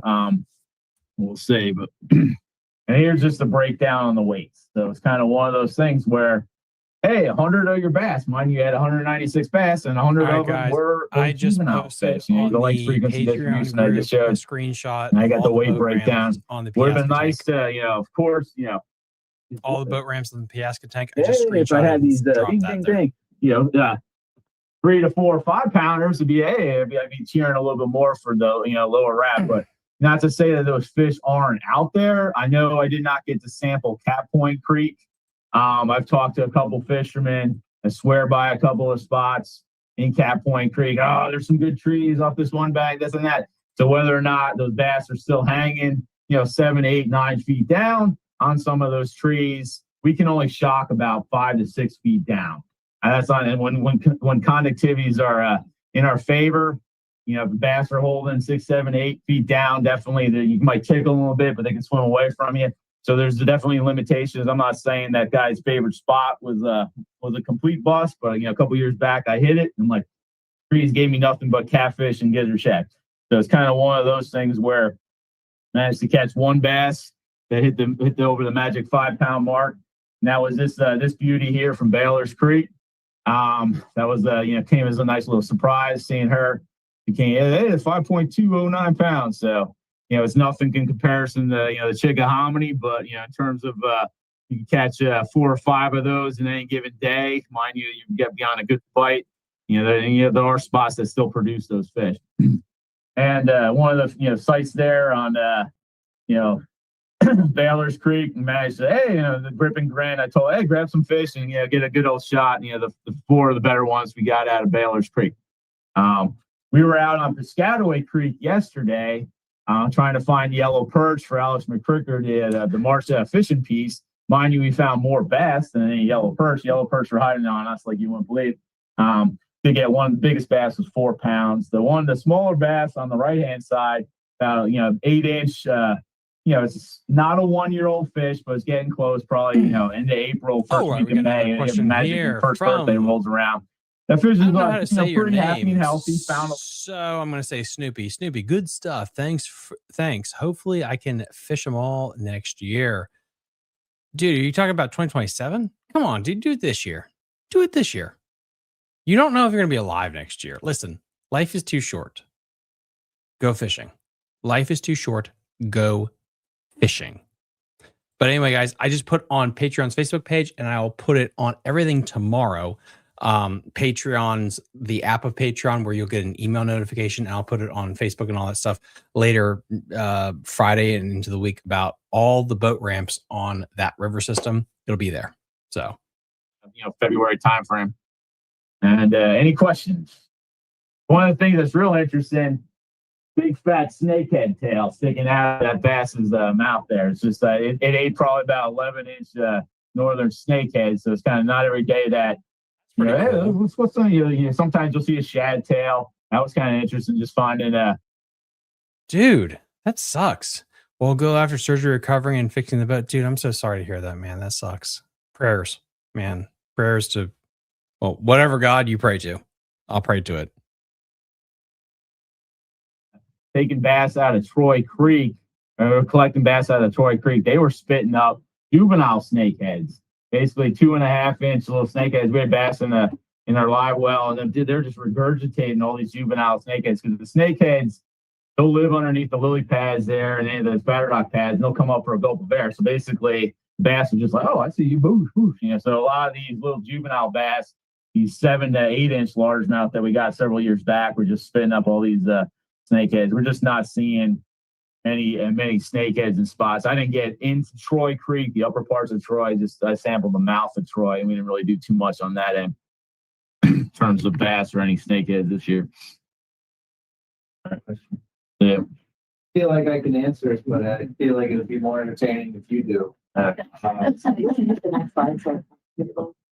Thomas wants to know, is it hard to shock up eels? And why you didn't see very many eels? Yeah, a lot of times the eels will be bottom substrate, any detritus and matter. More times than not, they're like buried in the mud. You'll see them coming up. They don't get hit nearly as hard with the electric field, and they're basically tricky to find. If you can get them in smaller pockets, I get a lot more eels in some of the reservoirs I sample. Little Creek Reservoir over Toano, I find eels over there like you won't believe. A lot of them are usually longer than the size of my arm. But in tidal river systems, they're just definitely not as numerous in the tidal system. A lot of those eels will pulse their way up and get into a lot of the smaller mill ponds or smaller ponds in the upper parts of the drainage. So they use it as a migratory channel. You'll have some eels that will be pretty much lifetime residents before they out migrate to the Sargasso Sea for the most part if they live that long. But yeah, for the most part, we just did not. In years past, we've seen a handful of eels on the Rappahannock, so they're just not too abundant there. Finally, you find some smaller ponds and lakes like Sandy Bottom Pond down in Hampton, just loaded up with eels. It's amazing how many eels are there, and they sneak their way in through the connecting watershed. Some of the wetlands that are there, and I put in the smallmouth there because we did see a handful of smallmouth just below Port Royal, so that was kind of interesting. That one took advantage of one of the minnows, and I was joking around about the bass with the snakehead hanging out of its mouth. Dude, but that's a fair assumption. that little smallie, he was chomping on some minnow of some sort. Are there any threats that you guys are detecting to the ecosystem of bass? No threats, right? Of bass? Yeah. Or to bass? Too bad. I mean, the invasives, I think, and then that's probably like the biggest thing. I'm the most nervous about flatheads, but then it's anytime you have something that's gonna like wipe out like vegetation. So like the increase in like intense storms that we're seeing, like hurricanes like ripping through. I mean, they flash out of these systems like pretty quickly, but if they're tearing up like a ton of vegetation and messing up structure, then that's just like less rearing habitat, less holding areas for these bigger fish. So that's kind of like a meta issue. Yeah, probably one of the biggest threats to the upper Rappahannock, not necessarily at John Odenkirk's site, but any of the lower basins below Port Royal is just the sedimentation. Where there's, Mike has talked about some of his best spots on Lake Chesin just filling in with sediment. So the Appomattox River, Chesin, anytime that floods, you're like, hey, what sediment's coming out of, Appomattox County, Amelia County? It's just that, that sediment chute. And it's the same deal on the Rappahannock where a lot of areas, anybody who's fishing like Portabago Bay, you're just like, shoot, I'm, a half mile away from the Portabago Creek, but you're in like, foot and a half of water. So you're like, okay. Do I try my luck, planing out and hope I don't hit a log, or just putter? You try to, I haven't been in the Portabago Creek in a while, but just because of the whole, not one of our standardized sites. But there are areas where you just get so much sediment. And once you get all that silt built in there, limitations on that submerged aquatic vegetation growth, and you just, there was a point yesterday, I'll just hash the story, where we were sampling on Piscataway Creek, and there's a lot of mud flats in Piscataway Creek, and if you're not paying attention, I'm shocking. The guys on the bow, hey, shallow. You bog down, then you're like, okay, and the motor's clogged. And you're like, okay, let me push off with the paddle. And you're if you jump in, you're 3 foot deep in mud. You're like, so there's so much sediment. The organic matter in a lot of these areas just stacks up like you wouldn't believe. In those areas, you like to have more of a consistent substrate for growing the submerged aquatic vegetation, and you have 3 foot of a mud bar. You're just not growing grass on most of those areas. All right. So I just want to say, I know we're getting on. It's 8:01. So I know I took a lot longer than I meant to, you guys. So I'm sorry about that. I want to make sure that you guys have our contact info. I also left some business cards up at the top on this desk for folks that are here in person. Reach out to us. Like if there's concerns that you have, if there's stuff that you're seeing, definitely if you see like a snakehead. And a shameless plug right now. If you like when I have biologists on from Virginia, if you liked all the biology reports I did last year, please let them know, email them, text them, all that stuff. Let them know, or comment right now on their stuff. Please let them know that you want me to continue to do this in 2025, 2026, 2027 going forward, let them know. Please, please reach out to them. Get to me. It might take a little longer, but they will say, I know. Yeah. Like, oh, yes. Grass.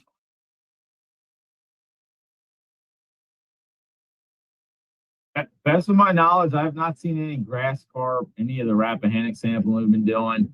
You know, Margie had mentioned a lot of the escapees and basically the Swift Creek drainage have pulsed their way through, and she's finding a lot of fish in the Appomattox. I know Jonathan Harris has been finding a lot of grass carp scooting their way up to Richmond around the fall line area. So they're definitely been intercepting a bunch of those fish as they migrate. But you know, a lot of that, you know, grass carp are interesting. They serve a purpose, but they do when you're pulsing water out of a dam, this and that. Whoosh, you know, they definitely skip their way out, and any of the fish that busted out of Swift Creek Reservoir, and then they race down to Swift Creek Lake at Pocahontas, and over another dam, then over the dam at Lakeview Reservoir, and like a nonstop cascade of grass carp. But I'm not seeing nearly as many grass carp in Lakeview Reservoir when we sample in Colonial Heights. So that area. Lakeview has fish? Lakeview Reservoir has some.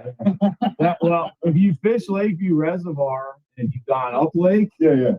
prime example of one of the biggest factors that messes up a fishery is the sedimentation, where you're just like, why is that island like about this quarter-mile mud flat that just keeps growing and growing? But a lot of the fish stack up on the northern shoreline where you have a little bit of deeper edge. You get some lily pads, and we've seen some 6-7 pound largemouth out of Lakeview Reservoir. It's been a bit, you know. Damn. But they're in there. The problem with Lakeview Reservoir, when you had that flood about 3 years ago and water was in the parking lot, that just, you're like, where did the bass go? And then it's like, yeah. So we did stock a lot of nice catfish in there.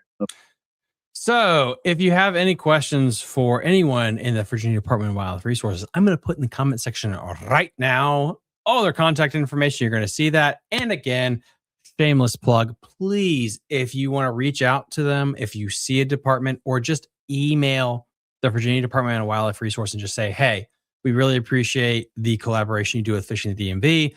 It would really mean a lot to me, just so that they kind of know, like, you guys care that we kind of do these long form podcast episodes, what we do here. Or you can comment right now in their live feed, not mine. I really appreciate that. I'll shut up now. Comes out, everybody will, test waders and just plow your way through the mud and corral all the fish. And you're just, it's, I don't know, the price tag on a 7-pound channel cat. I don't even want to know from the private sector, but Virginia State did a great job raising those fish. So, anybody have any questions or any comments they'd like to pass along? A question from Margaret. During the shock, 2 questions. During the shocking of the rat, which I know this year wasn't good year, the previous years, are you seeing any smallmouth numbers? Because we do pretty well in the fall with smallmouth. And what river? I mean, enough market. Oh, really? I've seen a couple like further up, but I do not get those like very often. In the fall, we're going to move down to the railroad. Wow. Whoa, okay. Yeah, those are sizable fish. That's good. Yeah, okay. Yeah, and then the second question is, during your shocking this year, the chicken and James, did you see any spotted bass? I didn't. So last year, I think it was last year, I talked to somebody who said that they were still catching them because we're always looking out for them. And we haven't found any. And I was like, great, solved it. We've had a couple of state level tournaments there, and all of our Region 8 tournaments. All through this last year, we've had 3. Okay, so one angler I talked to, I think either at last summit or the summit before, had mentioned that they were catching them at like 10 feet deep, down further near like the riprap near like the mouth of the Chick, and that made sense because like if I'm not picking them up, I'm not picking up anything from like 10 feet. So like we're up on structure like 3-6 feet. You know, I really count on it being like not effective past like 6 or 7 feet. So if you guys are catching them, like that's another thing. Like let us know.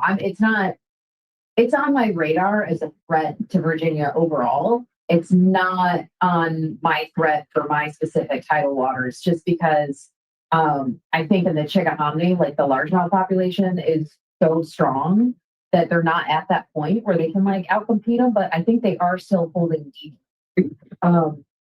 And one of my worries is that if they're in the Appomattox, if they're being transported around and somehow they're in the Appomattox and we see this threat of like grass carp and flathead, my worry is that they could get a leg in a system like that. Just want to reiterate from a statewide perspective, Alabama bass are the biggest threat we have to our black bass fisheries throughout the state. The tidal systems, I think we're going to see a situation where the worst case scenario would be they would show up occasionally. I think in the tidal systems, the largemouth bass outcompete them so well. The big reason we don't see a lot of snakehead with the largemouth bass is largemouth bass are more ecologically invasive fish than snakehead. There's a reason why in Japan they want you to kill largemouth bass. It's because very few things outcompete a largemouth bass. Yep. It's when you get out of that type of habitat, like in the James, that fall line area with the smallmouth Alabama bass, that is a stuff of nightmares. When we get a credible report of a place like Smith Mountain, I mean, you guys have seen Car Reservoir just come on strong with them in the past few years. Gas and when we first started doing it, I can't say enough to the bass fishing community for getting behind this, because I've gotten to the point when I start looking at message boards, I am delighted to see anglers in Virginia, North Carolina, South Carolina go after people for advocating for, Lake Norman with the spotted bass, because that's what we need. Because it's the kind of the fringe guys in that community that are moving stuff around. So you guys have been fantastic with it. But I just want to reiterate, public enemy number one, still Alabama bass. And that's the problem in Daskin Reservoir. There still are. Yeah. And, I mean, that could possibly get into Daskin Creek. It has. Yeah. And the challenge, I'll level with all you guys because you guys are so conservation focused that I don't worry too much about being very specific. We sometimes worry with our messaging that our public and stuff gets misconstrued. But one of the challenges we see in Diasin Reservoir is I think it's a really great fishery right now if you want to catch Alabama bass. But we're in that upswing where they're big. And what's going to happen with that likely is it's going to go back down. So 6 or 7 years from now, you're going to start to see more of a Gaston situation where there's a bunch of small ones. So there's nothing wrong going out there enjoying them. I'd say bring some home, but it's symbolic if you keep them. If you want to throw them back, there's no harm. The big issue is not moving, because we get those in a body of water. We can't get rid of them. There is no option. With her, it was just a few years ago, we started. You guys are the first ones to find them.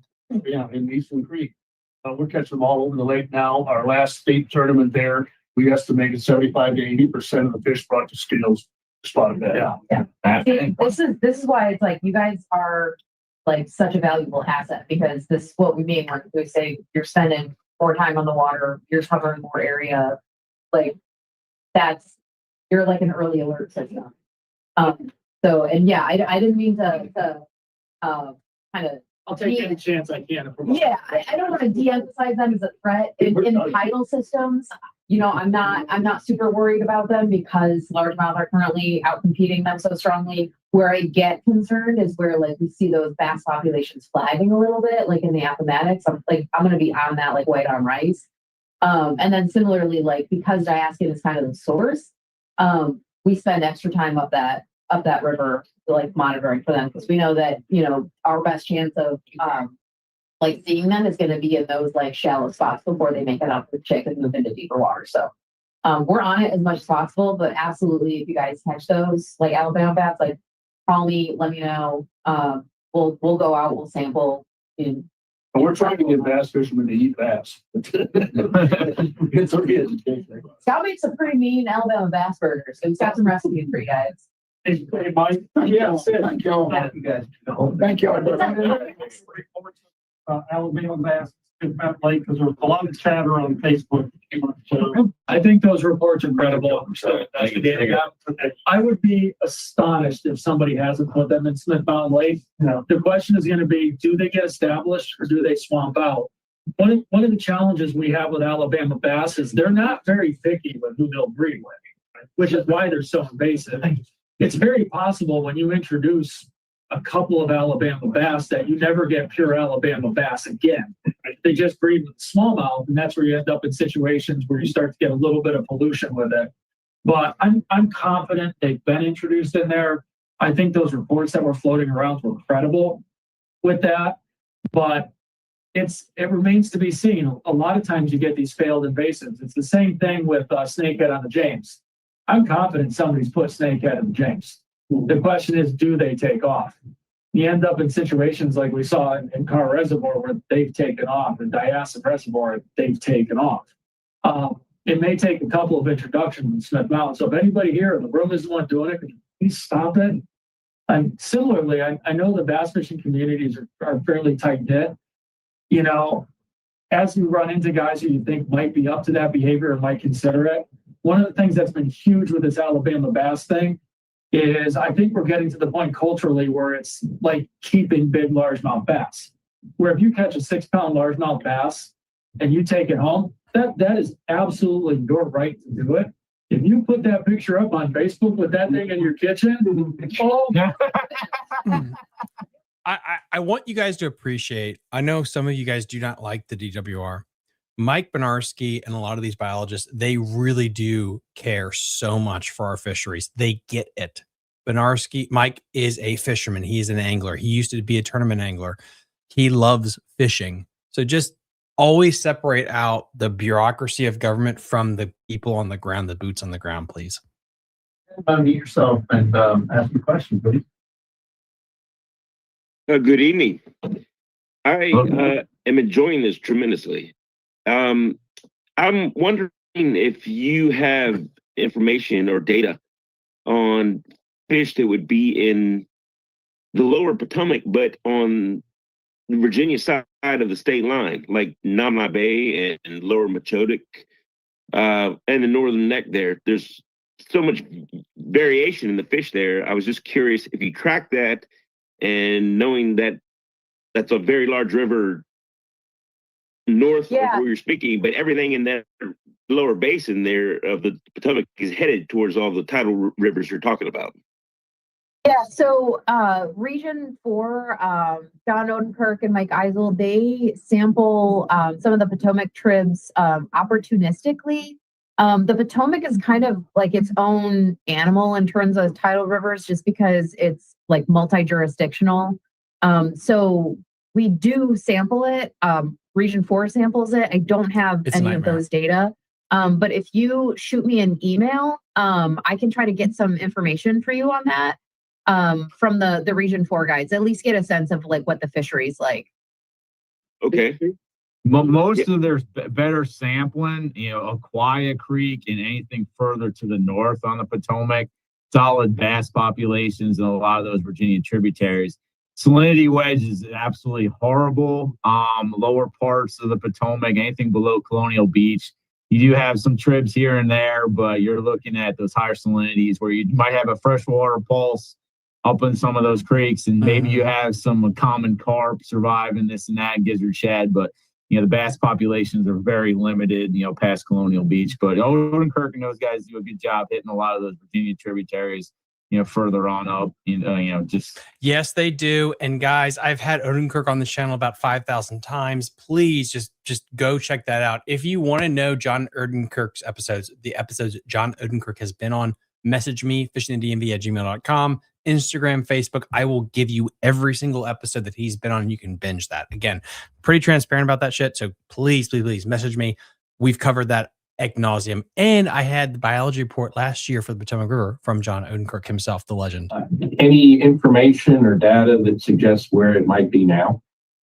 So right now, actually, it's probably because, I mean, we've been in a drought pretty much until these like recent rains. So only now is it starting to like really pick up a little bit. So I would guess it's like about the same or worse, and just is kind of temporarily like moving down a little bit, just with the rain. So like with these systems and the chickens, like it's a coastal plain, like headwater, like wetland, like area, right? And so you see that like pulse out like pretty quickly. And so with these like little rains, you get these kind of pulses of rain where it'll like push the wedge down like a little bit more. And then as soon as that like wave of precipitation is through, then it's, you have high tide and that's like pushing back up again. And so you really need these like consistent, like small rains to get it back to like normal. And so hopefully we see like continued rain to kind of push that down. But I would guess it's pretty salty, like way up the check. I would expect it to be pretty salty up until Thanksgiving.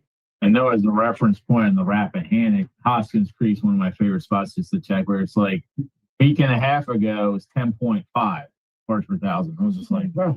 Then we had those couple rain events, and we launched yesterday at Hoskins. Hey, I was like, whoa, 6.5. I was like, all right. And so I was happy on that end. And Mount Landing Creek bounced up there, pretty much 17 bridge. I'm like, 5.2. I'm like, you have to motor your way up. So a lot of times, more times than I'm just like, oh, shoot. So, you do have that decline in the salinity there at Hoskins. So that was nice, the rain event. But like there was the fluctuation with tide cycles, inherent sand switches there with the, some of the salinity popping them down. But it was nice to see a little decline with the rain we had. But, it's kind of one of those things where you don't want flooding rains constantly, but enough to flush out some of these systems, especially early on as we are. But we're still kind of in a drought pattern. We really didn't get too much from August through late October. So we're kind of still on the heels of that fall drought.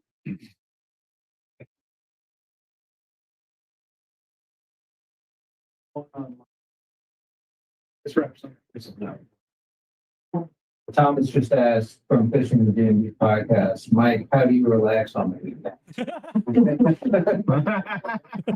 I picked up trail running. I'm in the best shape of my life. I don't know if I'll ask, but be prepared to stick around for an hour to talk about fishing and auto trout. Home sports is cheaper than bass fishing.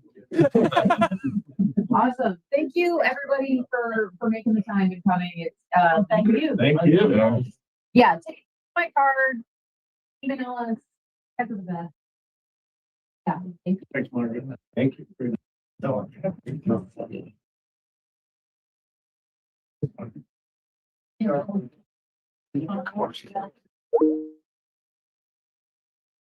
There you guys have it, the third annual Bass Summit.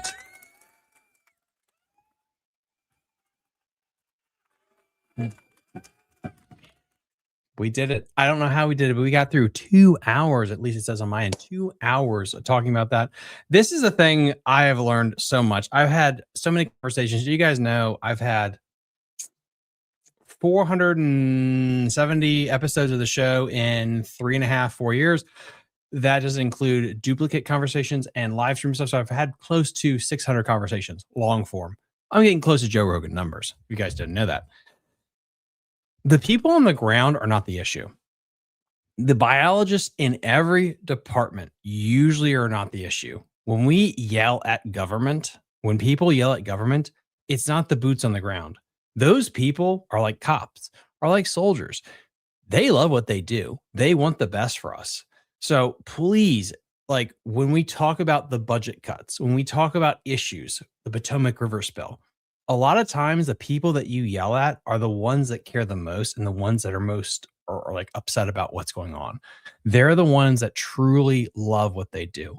So just distinguish that the person that you're yelling at probably doesn't deserve your ire or your venom, so to speak. And Mike Bernarski, like Whitmore, they're the deal. They are the legit stuff. They love what they do. They really want to give everyone what they need and what they want. Yeah, this was a lot of fun. I always enjoy these kinds of conversations, these deep conversations that we have here with these biologists and these summits, whether it was Smith Mountain Lake, which is a little bit more negative than this. If you guys want more information, please fishingthedmv@gmail.com, reach out to the biologist. And please, if you'd like to, if you guys know, this is all I do right now. I have gone through 6,000 job applications and I still can't find a job. I'm not crying. And if it wasn't for you guys on Patreon and this channel, I would not be able to pay my mortgage and I would be homeless. So thank you all to my Patreon supporters that donate every single month. You guys quite literally get me to just break even every month. I love you guys for it. I have the PowerPoint presentation that these fine people were showing you today. I'm going to drop that on Patreon so you guys can have that if you want to scroll through it. I'm going to upload this and it'll be uploaded tomorrow morning on Apple, Spotify, iHeartRadio, Apple Podcasts, and YouTube so you can watch it when you go down the road.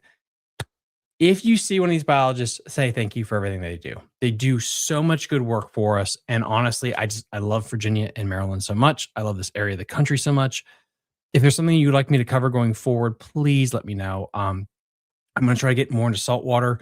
And in 2027, if I'm still around somehow, we got a new channel coming up. 2027, we got a new channel coming up.